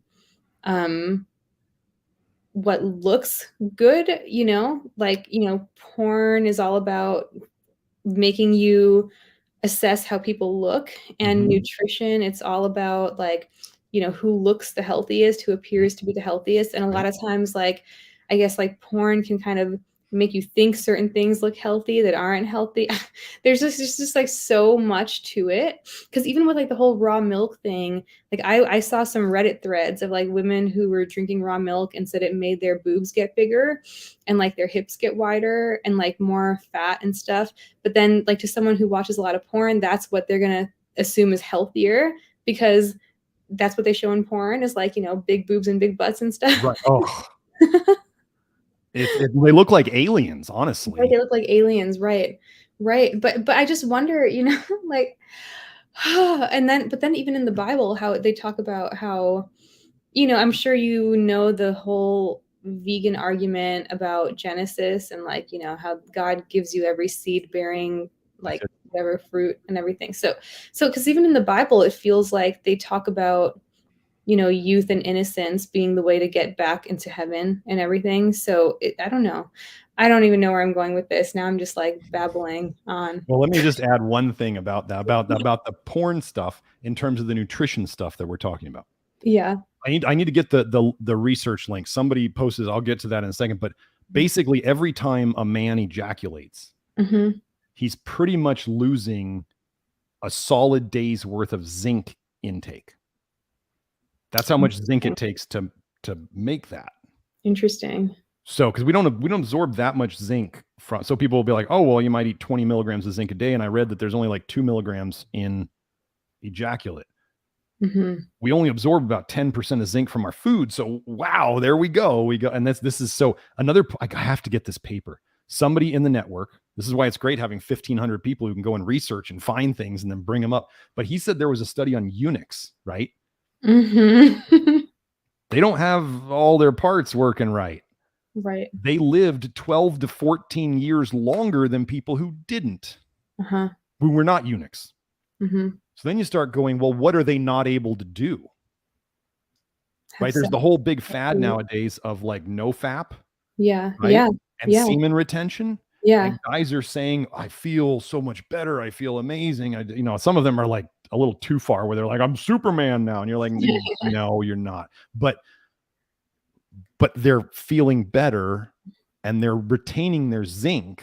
Oh, wow. That's so interesting. Is a huge thing to fighting vitamin A toxicity and copper toxicity. And so this is like the interconnectedness of this whole plan is that's why I came around to it, was because the scope of it is beyond any man. So. Wow, that's really deep. I mean, what do you think? Okay. Oh, wait, I didn't get to finish the vitamin D thing. Yeah. Go on. So we had reduce your vitamin A. We had avoid vitamin D supplements. We have, you need to get sunlight or ultraviolet B light on your skin on a regular basis without burning. So let me just add something to that. The more toxic you are, like we're talking about with the retin-A and stuff like that, the more vitamin A toxic you are, the more easily you burn. I've got people who are, who've been doing this for a while now. They say they don't burn anymore, or they can be out. I can be out in the Phoenix sun all day and not put on sunscreen. I still wear a hat and stuff like that, but I don't burn like I used to. So we see that. So then we have the number 4 thing is to get your magnesium levels right, because it has been shown in the research that magnesium levels and vitamin D levels go up and down together. So if we can raise your magnesium levels, we can raise your vitamin D levels. Well, I also have a video on my YouTube showing that vitamin A depletes magnesium. Oh, that's interesting. Then we have getting your zinc levels right. Because I don't have as clear-cut research on this, but I do believe that zinc is very connected to vitamin D. Zinc protects you from vitamin A. Vitamin A is antagonistic to vitamin D. You need zinc to make retinol binding protein, which protects you from vitamin A. And zinc is very, very useful. And then the 6th thing, the 5+1, is vitamin K if it's called for in a situation. I have a list of questions that I go through with people to see if they really need vitamin K. People could take it. It doesn't tend to cause problems. If it feels like if somebody takes it and it causes them problems, then don't take it. Most people, it's not going to cause problems, but rarely it does.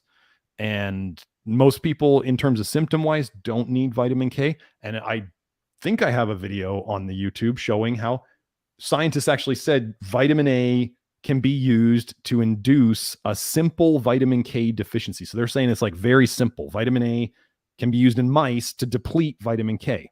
Hmm. So then we start seeing all these things that everybody's into, right? Vitamin K and zinc and magnesium. I'm just like, well, what if we just reduce the vitamin A and you stop losing all of it? How much are we going to need then once we get the toxicity out? So those are the things that I do to help people raise their internal vitamin D production. That's so interesting. It looks like we have someone who's in your program now. I'm 6 months into the program. I was getting qualified for my motorcycle license a couple weekends ago. In the sun, 12 plus hours. I used to burn in 2 hours. 12 plus was nothing. That's so interesting.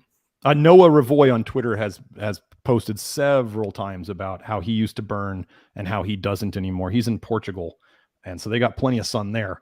And I used to burn. So I used to know that like I'd be out in the sun for a half hour in Arizona and I had to cover up or I was going to get burned. I would try to get, I was like, I need to get some sun.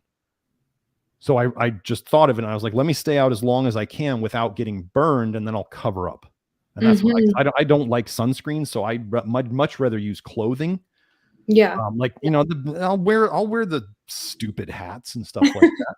Well, because you mentioned earlier that you yourself aren't really made for super sunny climate either, right? Like you, in your most natural, probably your healthiest climate would be colder, darker, but you can still adapt with your diet and everything, which is so interesting.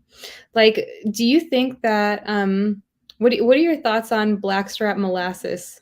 I've been taking that lately. I think it's too high in manganese to take on a regular basis. I think blackstrap molasses could be used short term, maybe like 2 weeks to help with certain iron deficiencies, but it's manganese, manganese and Parkinson's, I believe. If you go and look, there's a huge connection between manganese and Parkinson's. Look up manganese and cholestasis or liver injury. I've heard that certain brands can be really high in magnesium, and so I was thinking, oh, maybe that could be a like a natural magnesium source. Make sure it's not manganese, or make sure make sure for anybody out there, make sure you differentiate between manganese and magnesium. I know, so, now I'm wondering. but the thing I always get into is like, so if you get too much of a poison, I have a saying, it's the poison always wins. So if people are trying to do, like, let's say people are trying to eat liver because they believe, and they say, well, it's super high in nutrients. And I mean, all of those nutrients you can get from other foods, but it's so high in nutrients and that offsets any of the poison problems. And I'm like, wait, so if we go over if you intake more of a poison than you excrete, you accumulate it. So if they're eating this liver and they're getting all the nutrients they think they need or that they want, they're getting even more than they think they need, but they're also getting more of these poisons that accumulate. Then over time, the poison always wins. The poison is going to accumulate and cause them problems that no amount of nutrients are going to protect them from. And then they wonder, why did everything fall apart? I've been doing this diet for 4 years and everything was fine. And now, you have people who have done keto or low carb or carnivore, and then they eat an apple or they eat a dessert and they are just like laid out. And they'll say, well, I'm, they'll try to do the whole thing of like, I'm so clean now, I'm so detoxed, I can't handle sugar. And you're like, why can't you handle sugar? It's running through your veins all day long. Like, you die if you don't have sugar in your veins. I always joke with keto people. I say, what happens when you run out of ketones in your blood? Absolutely nothing. What happens when you run out of glucose in your blood? You're dead. So which one is more important? Like, one is a survival thing. Ketones are a survival thing. Blood glucose is a day-to-day, like, you live on this stuff. Your body will turn proteins and fats into it if you don't have enough. Right. That's where the whole raw vegan mindset was like, they really, like, they took that and ran with it. Yeah, you can take these concepts and run too far with them. Absolutely. Yeah. Like, I mean, I eat bananas on a very regular basis. That's actually probably the majority of my carbs, but I do really well with them, and they're low vitamin A. Right? That's one of the things that when I was talking about things that are white or off-white or light green, it's the part you eat. There can be other parts on like, I'm not going to eat the banana skin, which is bright yellow. I'm going to eat the inside, which is like an off-white. Or like cucumber. I'm going to peel the dark green skin and eat the inside. I see. So it's you're not going to find things that are just pure white or off-white. They're usually going to have a skin. And where do humans, like if humans don't want somebody to come into an area, they want to protect an area, what do? They make a wall and they fortify it with defenses. You want to hear another? This is a good one. This is another way about how they deceived us. Okay. What is the common knowledge on the skin of plant foods? What do they tell you about it? It's the healthiest part. It's like the most nutritious. It's the most nutritious. So if you were building a castle and you wanted to keep bad guys from getting inside of it, you fortify the defenses, right? You put your most prickly things, your most damaging things, your most pokey things, Right. shooty things, all those things on the wall. So what do you think plants would do? Since plants can't move, they can only really engage in chemical warfare. So where do you think they put the chemical warfare? On the outside to protect themselves. What are typically the brightly colored parts of a plant? The dark, bright, strong, the peel. So they tell us that that's the healthiest part of the plant to eat. Now here's the part that might blow your mind. So if we say that the plant is putting toxins in the skin as a protective mechanism, people go, but there are more vitamins and minerals in the skin. What if these toxins are actually toxic to the plant also, and the plant has to put those things there to protect itself? Oh my gosh, this goes so deep. This is like, oh my gosh. I mean, it makes perfect sense though. Like when you really break it down like that, it makes perfect sense. But that's like the problem with my brain though, is that I can make anything make sense in my head, you know. But this really does make sense to me. Like I think You didn't just make it make sense in your head. That's good. Thank you. I appreciate that. Well, I mean, I made so many different diets make sense to me, make logical sense to me, you know, but it wasn't until actually trying it out. But like you said, you know, that's the really hard part about these diets is that it takes years to really know what the true effect is. And, you know, like I'm so quick to assume that the results I'm getting in the first year or two are going to be the long-term results, like the results that you always get. But obviously that's not true. Well, I mean, it's obvious now. It's obvious now after you've done it. I mean, let me confess here. I was one of the earliest people out there doing vitamin D testing in my office because I tend to be on the forward curve of things. I'm definitely an early adopter.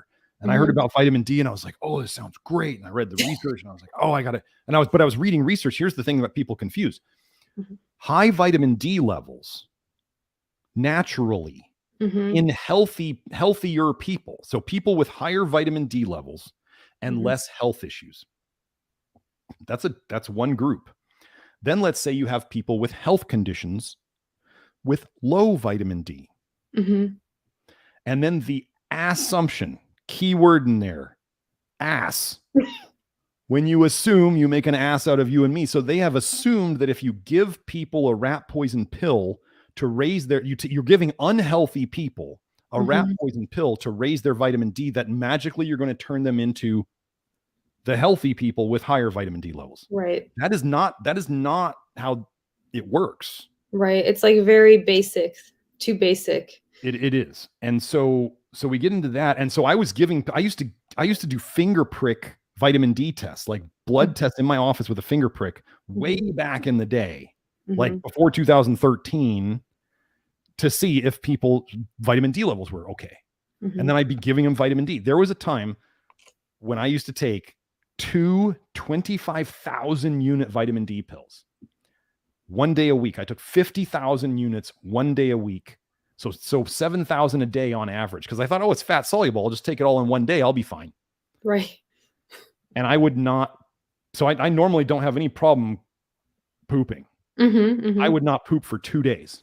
Whoa. And it wasn't until I read something else by another health person that it was just a quick line from him. He said, too much vitamin D can cause constipation. And I looked at it and I went, what? And that was when I probably started looking into this other. That's when God took me on a journey to go into hair testing and realize that in hair testing, they're like, vitamin D does this. It raises calcium levels and it kills potassium levels. And I can go into the research and show, I have a study on rats that shows that vitamin D supplementation lowers potassium levels in the blood. So it happens in the blood and in the hair. Anyway, so there was that. And then I got later on. So I've been doing this 4 years now. So we're 2022. So sometime 2018, what the stuff I had learned in hair testing, I was using vitamin A supplements with people. I was using liver pills for a while. I was having people eat the brightly colored stuff. I was trying to do vitamin A because in a roundabout way, vitamin A will lower calcium levels on a hair test. It's a long thing. It's not what we want. But I was giving vitamin A to people for years. And a lot of people, because of all the other things I did, so this is the poison always wins. I was giving them magnesium. I was doing zinc. I was doing other things. And they would regularly improve. But then the people who stayed with me for years, all of a sudden were starting to say, I'm more tired. I'm starting to notice some hair fall, Dr. Smith. What's going on? Can you help me? And I was trying the things I knew, and they weren't really working. And then finally, I came across Matt Stone, 180degreehealth.com. He wrote an article about Grant Genereux, and people started asking me about it. I was like, you know what? I don't jump on things right away. I love the saying of don't be the first to volunteer, but don't be the last. Mm-hmm. And so I kind of was like, okay, this seems really out there, really faddish. So even I was skeptical at the start. And I was like, I'm just going to leave it alone. If it comes back around, I actually told myself this. I said, if it comes back around, I'll look at it. Came back around. Matt wrote a great blog post and I read it and I went, oh, this makes too much sense. And then I thought, okay, so I'm going to read Grant's book. So I got halfway through Grant's first book. And just like I kind of did, halfway through that book, I sat back in my chair and I was like, holy ish. This is what I've been missing. This is the key thing to why over time, a fat soluble toxin had been accumulating in my people. And then all of a sudden the poison started winning. That is such a fascinating concept. Because before you started talking about this, I would have assumed the other side too, that like, oh yeah, the benefits outweigh the little poison. And that, I mean, I have this belief too, that like, your body just naturally detoxes poison all the time. Every day, all day long. So I guess, you would think that the body would just get rid of the bad part and keep the good part. Well, so like, here's an example. There's a big difference in, there's a study on rats where the researchers, they had young rats and they had old rats. It might've been mice. I don't know. Anyway, when they so think about this in terms of humans, when they're younger drinking alcohol versus when they're older drinking alcohol. When they gave the young rats alcohol, that ALDH enzyme I mentioned, the big detox enzyme, that would speed up.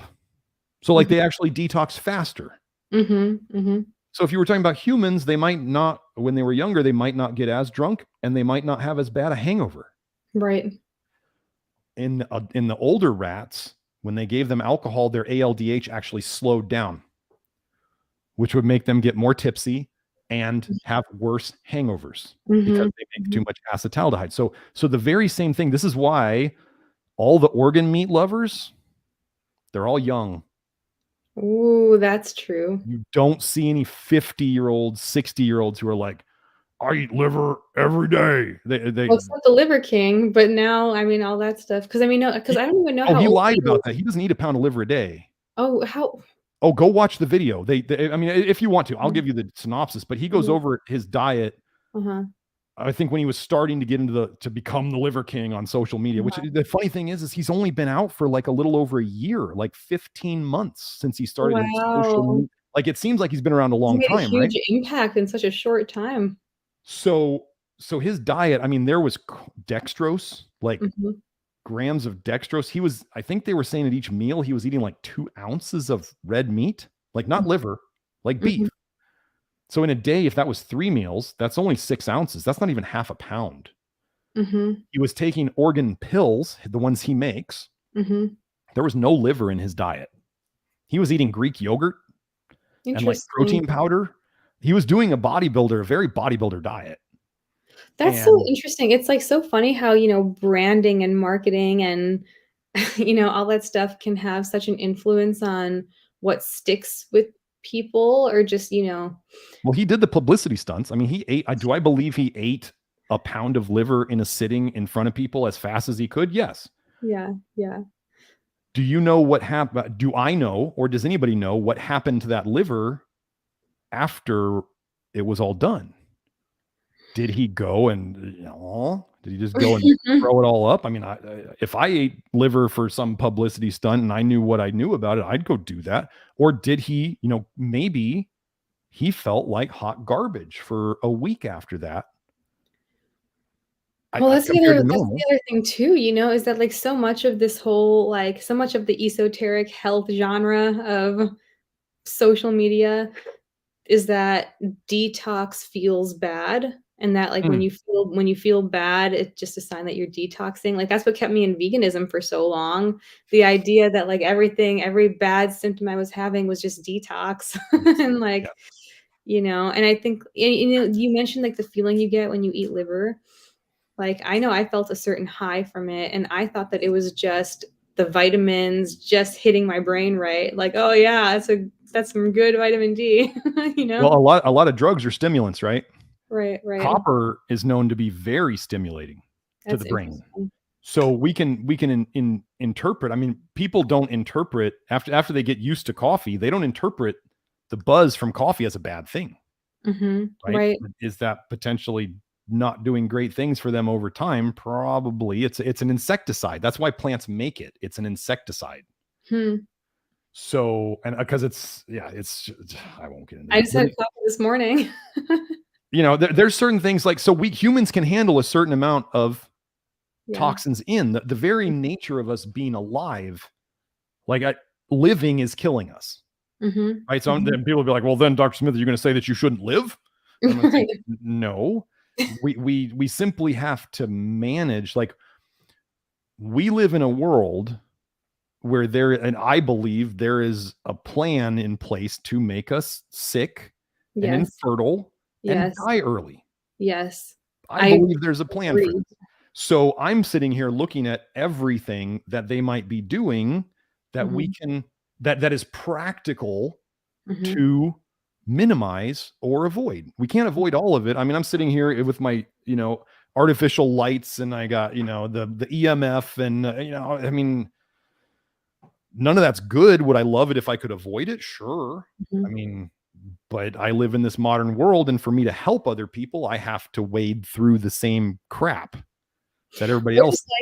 Where does, like, prayer come into all of this? Like, could someone theoretically, like, eat a bunch of liver and just, like, pray that they're gonna be okay? Or do you think that, do you think that, um, all these health issues really do come down to nutrition, or do you think that there's, like, a spiritual element to it? Because you've also heard, like, the people who talk about how your emotions affect certain parts of your body, or, like, lying, cheating, those kinds of things can affect your health. Do you think, like, or do you think it really all comes down to the nutrients? You want me to get black and white? I'm not going to get black and white. Okay, I don't yeah, get yeah, black and yeah. white here. What I can tell you is, and uh, Mhm, people whose livers are sicker mhm. are more angry, frustrated, and irritable. Yeah, interesting. This has been in Chinese medicine. Like, the Mhm, liver is the seat of anger and frustration in Chinese mhm, medicine.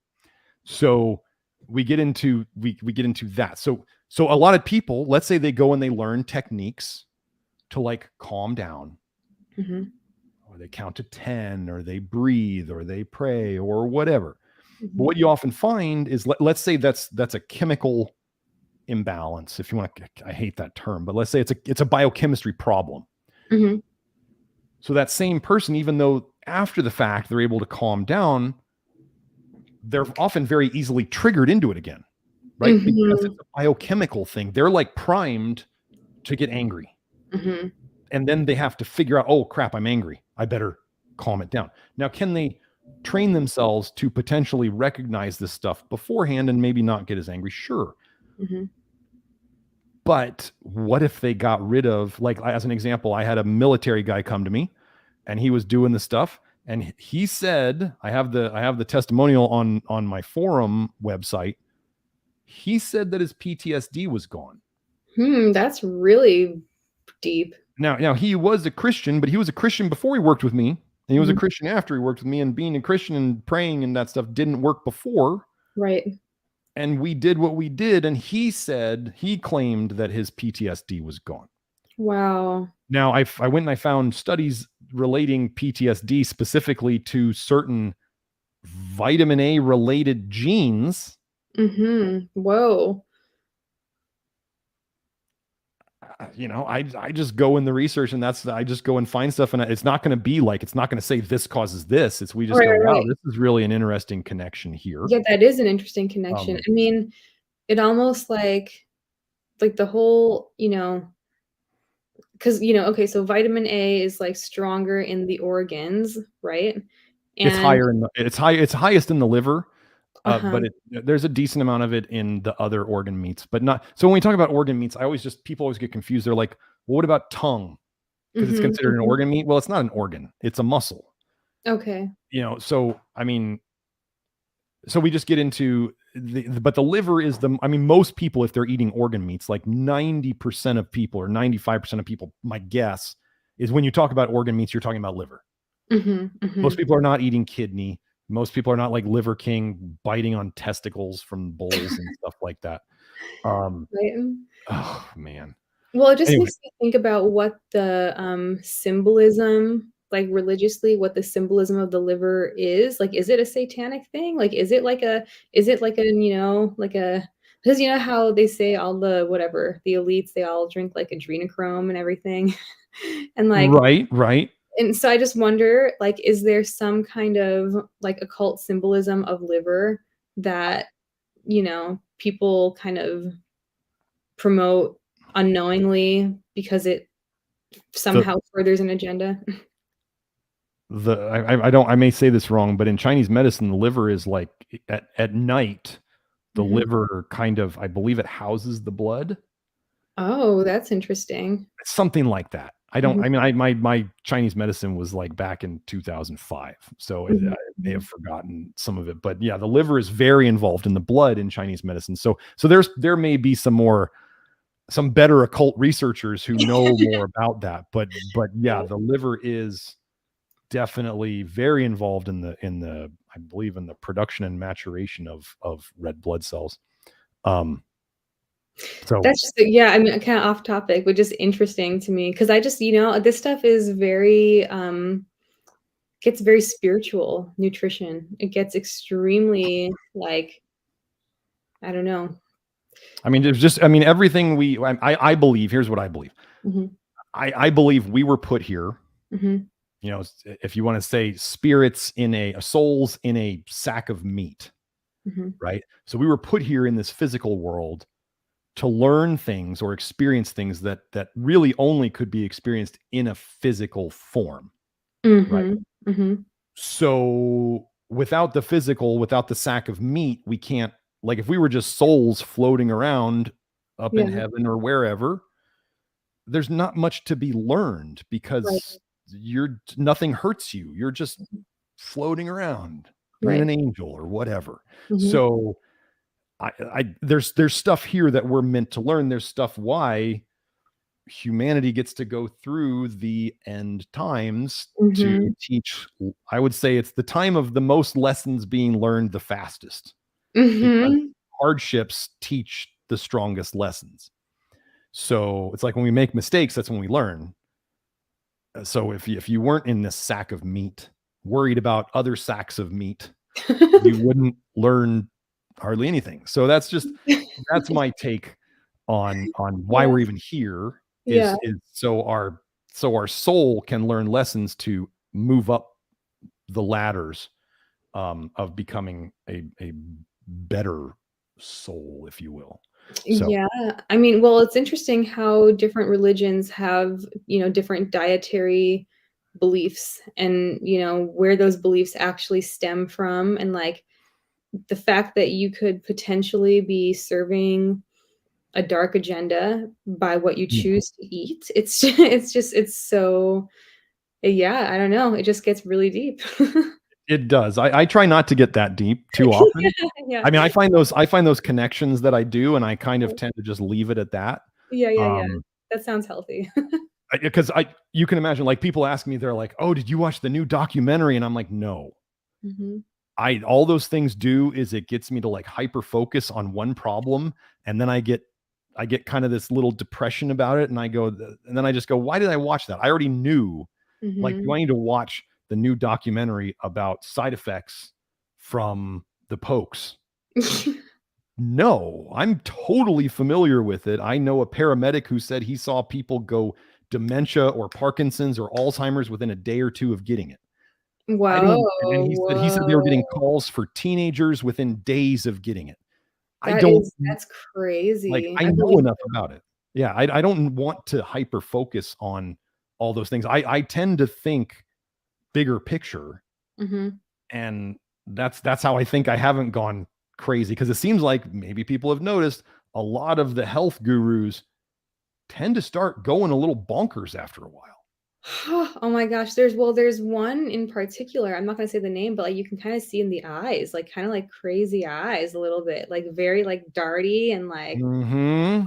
almost, frantic, like, I don't know, kinda like a weird, like, frantic, frenzied energy, and I've always thought that true health is probably more calm, like, probably Yes. more calm energy and not as, like, jittery, Yes. like, cracked out, you know? But Well, I know that we're running out of time, I don't wanna keep you here for too long, but, I wanted to ask you, what kind of water do you drink? oh, I'm sure the comments are gonna go crazy after this, because everybody loves to obsess about which magical water. Like, there's the deuterium people nowadays going all bonkers. Uh-huh, I want Okay, so let's establish something here first. If we are drinking water, uh-huh, we are drinking water for the purpose of drinking water.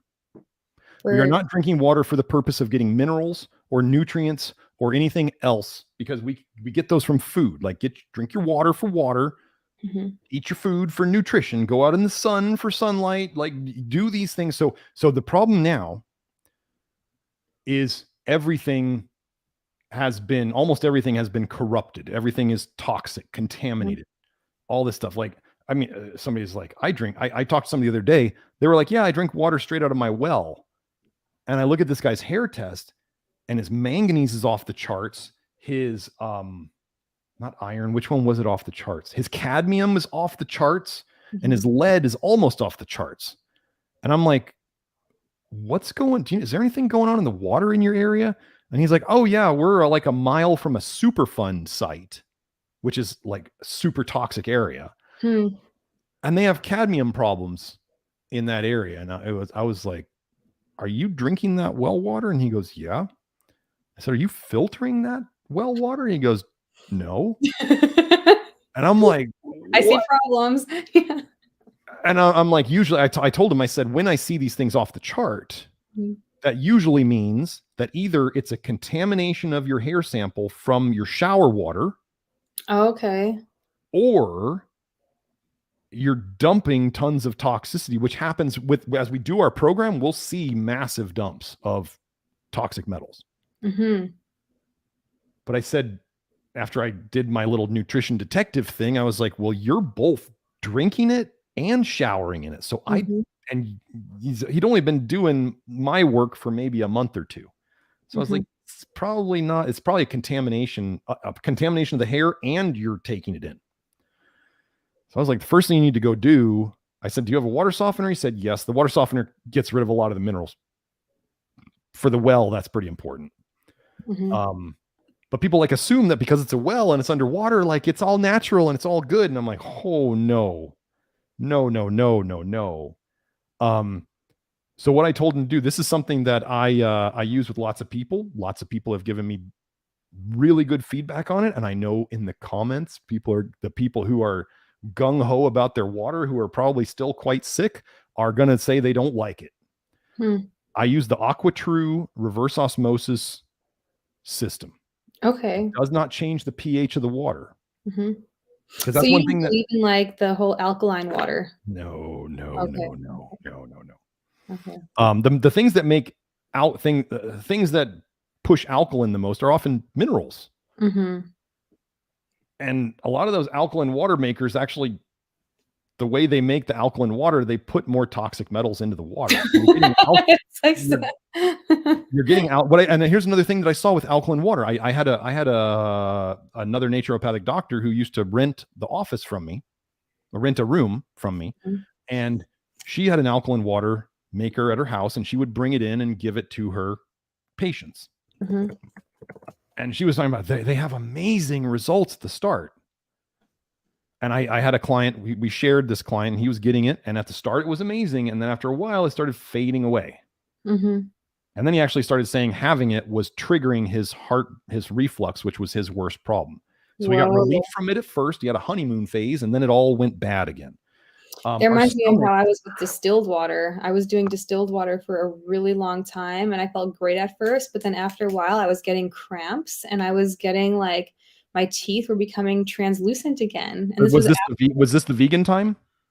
Both. I did it when I was vegan, and I did it as a non-vegan, and both times I felt good at first, and then over time I felt like I felt like it just felt like I would get more cramps. Okay. And I didn't know at first, because the first time I tried it, I was like, oh, well, it's because of the veganism. That's why I was getting the cramps. But then I did it again as a non-vegan, and the same thing happened. What diet were you doing at that time? The second time? I was doing a lot of like, grass-fed meat, and still a lot of fruits and vegetables too. Okay. It was like yeah, I mean, I guess just like what I thought was super healthy, like super whole foods, fruits, vegetables, grass-fed meat. I did do a lot of sushi. Okay. Yeah. So both of those times. So like, let's just say, it's hard for me to believe. Now, I'm not saying anything about your experience, because I have a guy, if he gets too much potassium in a day, like more than 2,400 milligrams of potassium a day, which is like not that much.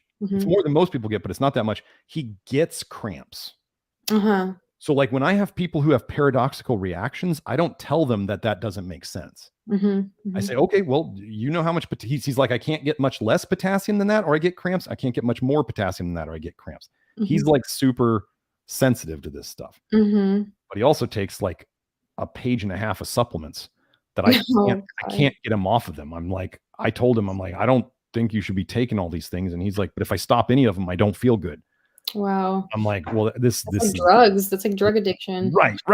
He used to be on like 3 pages worth of stuff. I got him down to like a page and a half.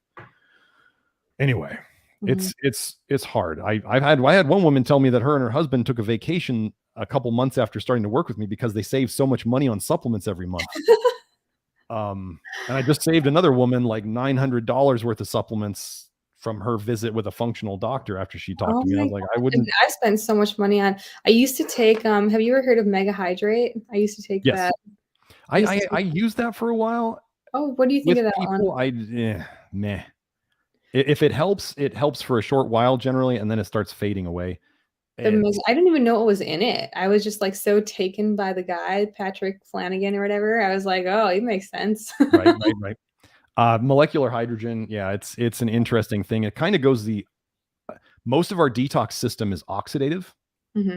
And the enzymes that I'm talking about are dehydrogenases. Taking hydrogens off of things. They talk about molecular hydrogen as being the most amazing antioxidant. And it would be putting hydrogens on things. It's what oxidant.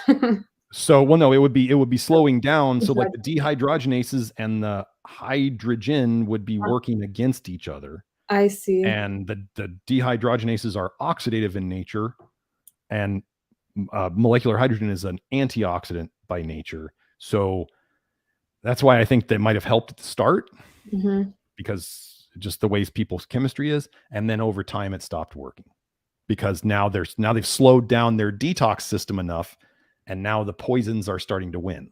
Mm-hmm. So I forget where were we before on talking about. I don't even remember. I was Oh, talking about water. I was asking you oh, about which water you drink, and you said Aqua True, reverse so yeah, osmosis. yeah. I want my water to be as oh, so yeah. I was saying I find it hard to believe Mm-hmm. that the simple act of boiling water Mm-hmm. and condensing it makes water poisonous. That would seem pretty natural for water to evaporate and condense.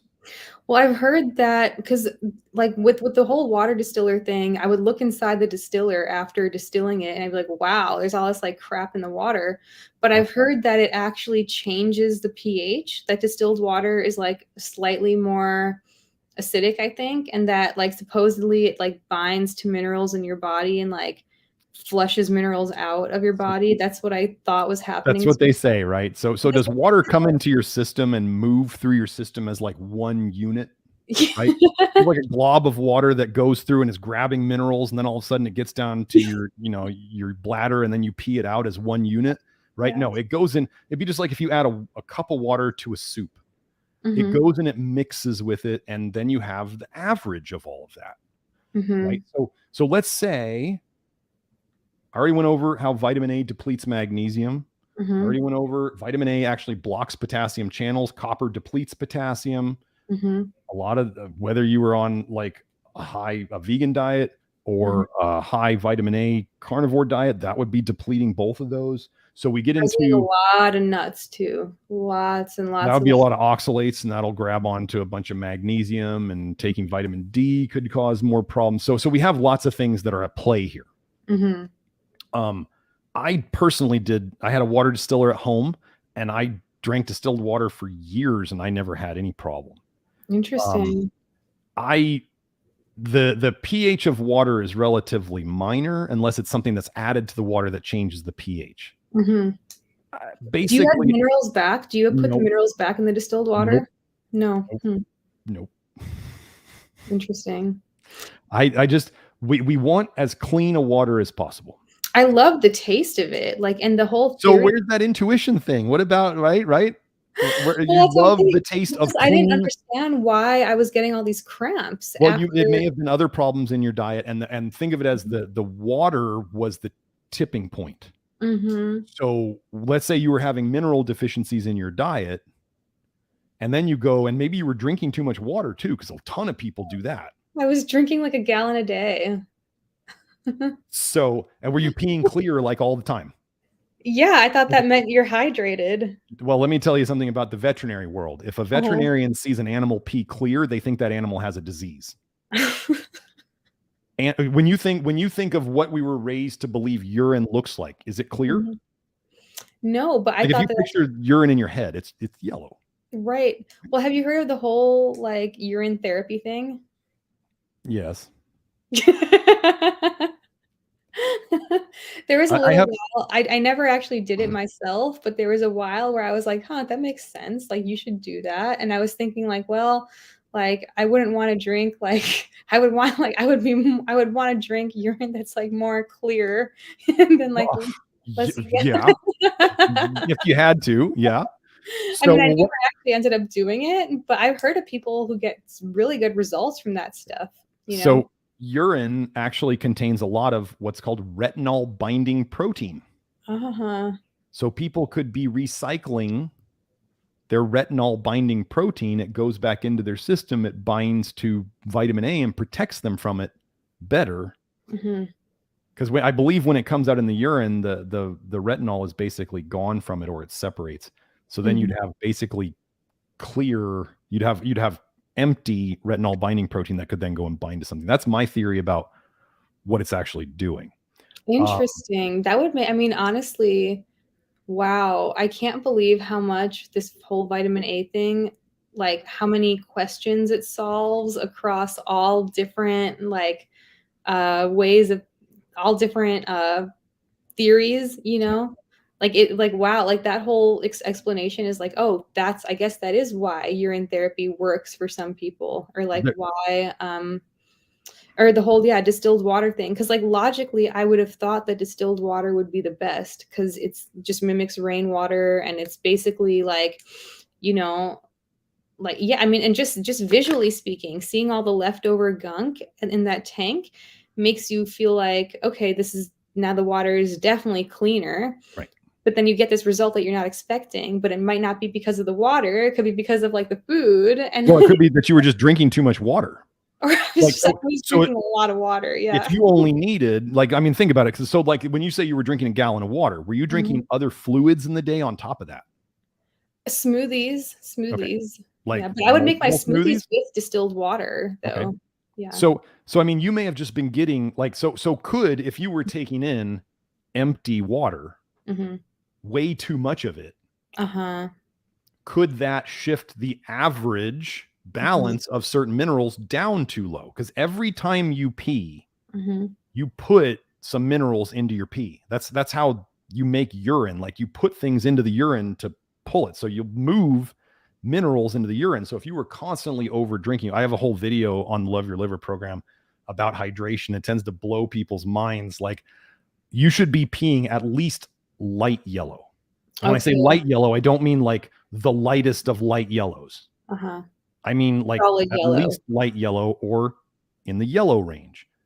That is what we're designed for. If you are pushing your pee into clear all the time and you're wondering why you're tired, why you're crashing, why your brain fog, that's like your body. If you are peeing clear, your body is saying, I don't want this water.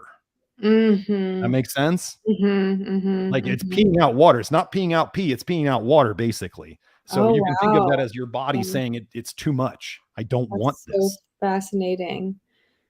So So yeah, I'm gonna have to wrap this up because I have to get going to work soon.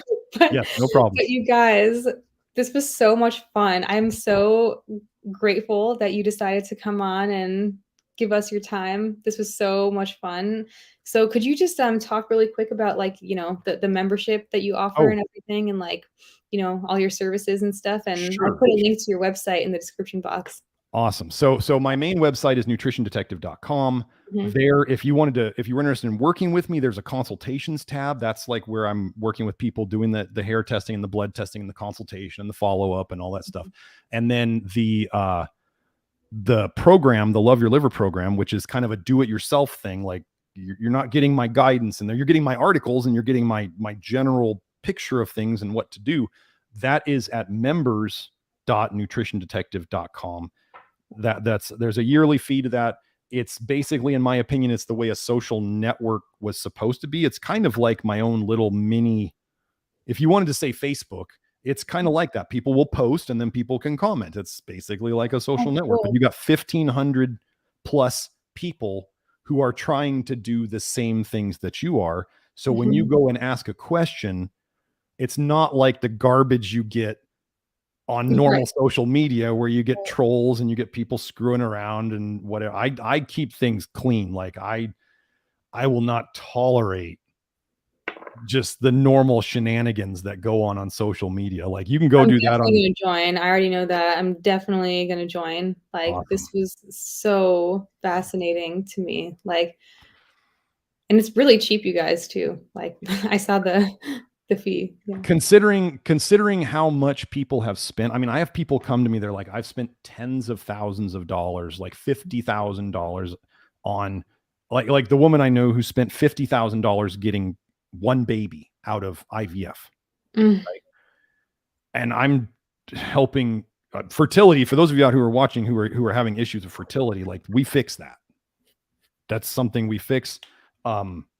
All sorts of problems. I mean, people ask me, have you treated this before? Have you treated this before? And I go, yeah. And sometimes I go, maybe. We've probably had testimonials, people talking about it in the network. Like, I don't even know. People come in and they fix problems I never even knew they had because they didn't work directly with me. They just do the membership, and they get enough out of that. So yeah, it's really, it's humans helping humans to do things. And we have people who are like, I call them sledgehammer types, where like they don't feel anything unless you hit them with a sledgehammer. Like, they're the people who go, I tried this, I didn't feel anything. I tried this, I didn't feel anything. I don't feel anything when I tell you anything. And I go, but you're here, you don't feel good. So we know that. So if you feel better, you can notice that. But then we also have the people who are super sensitive. They walk down the laundry aisle at the grocery store and they're getting migraine headaches. I mean, they don't even have to touch stuff. They can just breathe it. I had one woman who was sleeping. She had to sleep outside on concrete at night because she was so sensitive to the everything indoors, the paint, the carpet, the flooring, the Whoa. whatever. She couldn't even sleep inside. She wasn't working. She was on disability. I think she worked with me one round and did the stuff inside the program. Well, before she came to me, she was doing another protocol out on the network. Mm-hmm. I mean, out on the internet. I use that word very specifically. She was doing another protocol. Mm-hmm. They had her, she was doing one serving of cod liver oil a day. And if you don't know, I was doing cod liver oil. Yeah. I have a whole thread on my Twitter about cod liver oil. I have a video on my YouTube. She was doing one serving of cod liver oil a day. And she was telling them, I don't feel good. Mm-hmm. So what did they do? This is the sign of a bad practitioner. You're doing something and you don't feel good. And then they say, do more. Double down. Right? Double down on the mistake that's already going in place. So she doubled it. And she came back to them. This is where you know it's the definition of insanity. She said, I don't feel good. I feel even worse. Take more. 3 doses a day now. She had a mini stroke. Whoa. She goes to the neurologist. The neurologist, I don't know where this woman had heard her information, but she knew enough about nutrition to say, I think you're vitamin A toxic. Because she was doing all the eating liver and eating brightly colored fruits and vegetables and doing cod liver oil. She said, I think you're vitamin A toxic. So then this woman found me and we worked together. Mm-hmm. And she was considered multiple chemical sensitivity. And this doesn't always happen this fast, but within 6 months, she was back to working full time and back in the house. That is huge. That's huge. Only in less than a year. Yeah, less than a year. Huge. Wow. You know, this stuff is so like, it can be so exhausting because it's like, you know, I did cod liver oil because I saw all of these YouTube videos that were talking about how they healed their teeth with cod liver oil, or like people who reversed cavities. Because, you know, that's another thing too. I've kind of had this thought too, that like your dental health should ideally be a really big indicator of how healthy you are. And you know, as a vegan, my teeth were becoming very sensitive. My dentists were telling me I was losing all this enamel and stuff, which was really confusing for me. But now I get it because I was eating so much acidic fruit all the time and like a lot of dried fruit, so many dates. I would do this thing. Have you heard like the raw vegan community, how they do like islands? It's this thing called like islands where it's like people do this thing called like Grape Island where they only eat grapes for like a week. My buddy did this intuitive eating thing. Yeah. Where it was like, if you would taste different things in a day. Like you might have an orange. Mm-hmm. And if the orange tasted really good to you that day, the only thing you would eat, what's that? Then eat 500. Pretty then much. You would eat as many of them as you felt like until they started not tasting good. Right. That makes sense to me. I mean, kinda, I guess. But so he ended up, this guy almost died of sepsis in the ER. Yeah. So he's a good buddy of mine now, and I've been working on helping him get his health back for years. But he actually figured out, there's another thing that he figured out. He was starting to get like blue on his fingernails, at the base of his fingernails and toes. And he was having lots of anxiety issues and lots of this stuff. And he's listening to one of my live streams one day. And he goes, dude, I think the copper water pipes in my house are poisoning me, because I was talking about copper toxicity in the copper water pipes. And he goes, whoa. I'm going to do something. I'm going to start only showering at my sister's house. She didn't have copper water pipes. So I'm only going to shower over there. I'm not going to use the shower or the bath at my house, because his house was all copper water pipes, not just the water heater and back. He started improving. Like within 2 weeks, he's like, my anxiety's gone. Like the blue under my nails is gone. That's like, insane. That's insane. It's like so many invisible battles everyone's fighting, and we all think that it's other things, you know. Like, oh, it's the trauma from my childhood, and it's like, no, it's actually just like the pipes in your house. But when we get people, that's the thing, is like when people obsess on something, like they always have the same problem come up. we all have trauma in our history, right? But Mhm. not everybody like ruminates on it. Right. So, but just think about it. Let's say there's this toxicity that affects your brain and your system in such a way that all of a sudden, you ever notice like when you wake up in the middle of the night and all of a sudden your brain just like grabs onto something to think about it and you can't stop thinking about it? Yes. Okay, so Yes. what if these people, that problem, when they get into that chemical state, their brain grabs a problem and it's just going to like run the program in the system until the toxicity kind of calms down. And Wow, that is so deep. That's I mean, that, like, that almost, like I mean, that just adds a whole other layer to, like, the it just adds a whole other realm of causes to your well, problems, you yeah, know? but it's something that if you're willing to work on it every day, I mean, how Mhm. many people go to therapy or counseling Right, right. and it never goes away? Mhm, Like they just bring up the problem again as soon as they stop thinking about it. It's like posture, right? If you mhm. got bad posture and you think about it and stand up real straight and you do all this, as soon as you get tired or you take your mind off of it, you just go right back to it. Right? So when Exactly. you have to put effort into doing things, as soon as you forget to put the effort, it all goes away. So with this, where people are doing counseling or therapy or all this stuff, and it's not sticking, Mhm. what I'm going to say is it's probably a biochemical thing that keeps bringing it up. Yeah. And so if you can fix the biochemical thing, all of a sudden, then people like the PTSD guy, my PTSD is gone. Mhm. I didn't counsel him. I didn't give him therapy. I just stopped his body whenever that toxicity would come up from grabbing onto the same thought pattern and running that program. That's So, incredible. That's seriously incredible. That's like a I mean, that's like a whole aspect of psychology that I've never even heard of, the way it relates to, like, your ability to detox and everything, but yeah. I have to get going to Yes. work now, but you guys, thank you so much for those of you who tuned in. Thank you so much to people in the chat, and thank you, Dr. Garrett Smith, for giving us your time. This was, like, so mind-blowing, and I can't wait to join your community, and, I would love to have you back sometime if you'd be interested. I'd be happy to be back. Thank you for Okay, having me. cool. Yeah, for sure. Okay. Definitely check out Nutrition Detective on Twitter, are you on Instagram too? Was Nutri Detect on Twitter. I am on Nutri Instagram under there's Nutrition Detective 520. There's Nutrition Detective. Yeah, you Okay. can find me if you're looking for Nutrition Detective. I think I'm the Nutrition Detective on Facebook. But anyway, if you go to my YouTube channel, which Mhm, is youtube.com/nutrition detective, if you mhm. look down in the newer videos in the information, you can find all of my links. Okay, cool. I'll add your YouTube channel to the description Awesome. box too. Okay. Thank you so much, everyone. Have a You're beautiful rest of your day. This was great. awesome. Thank you. Alright.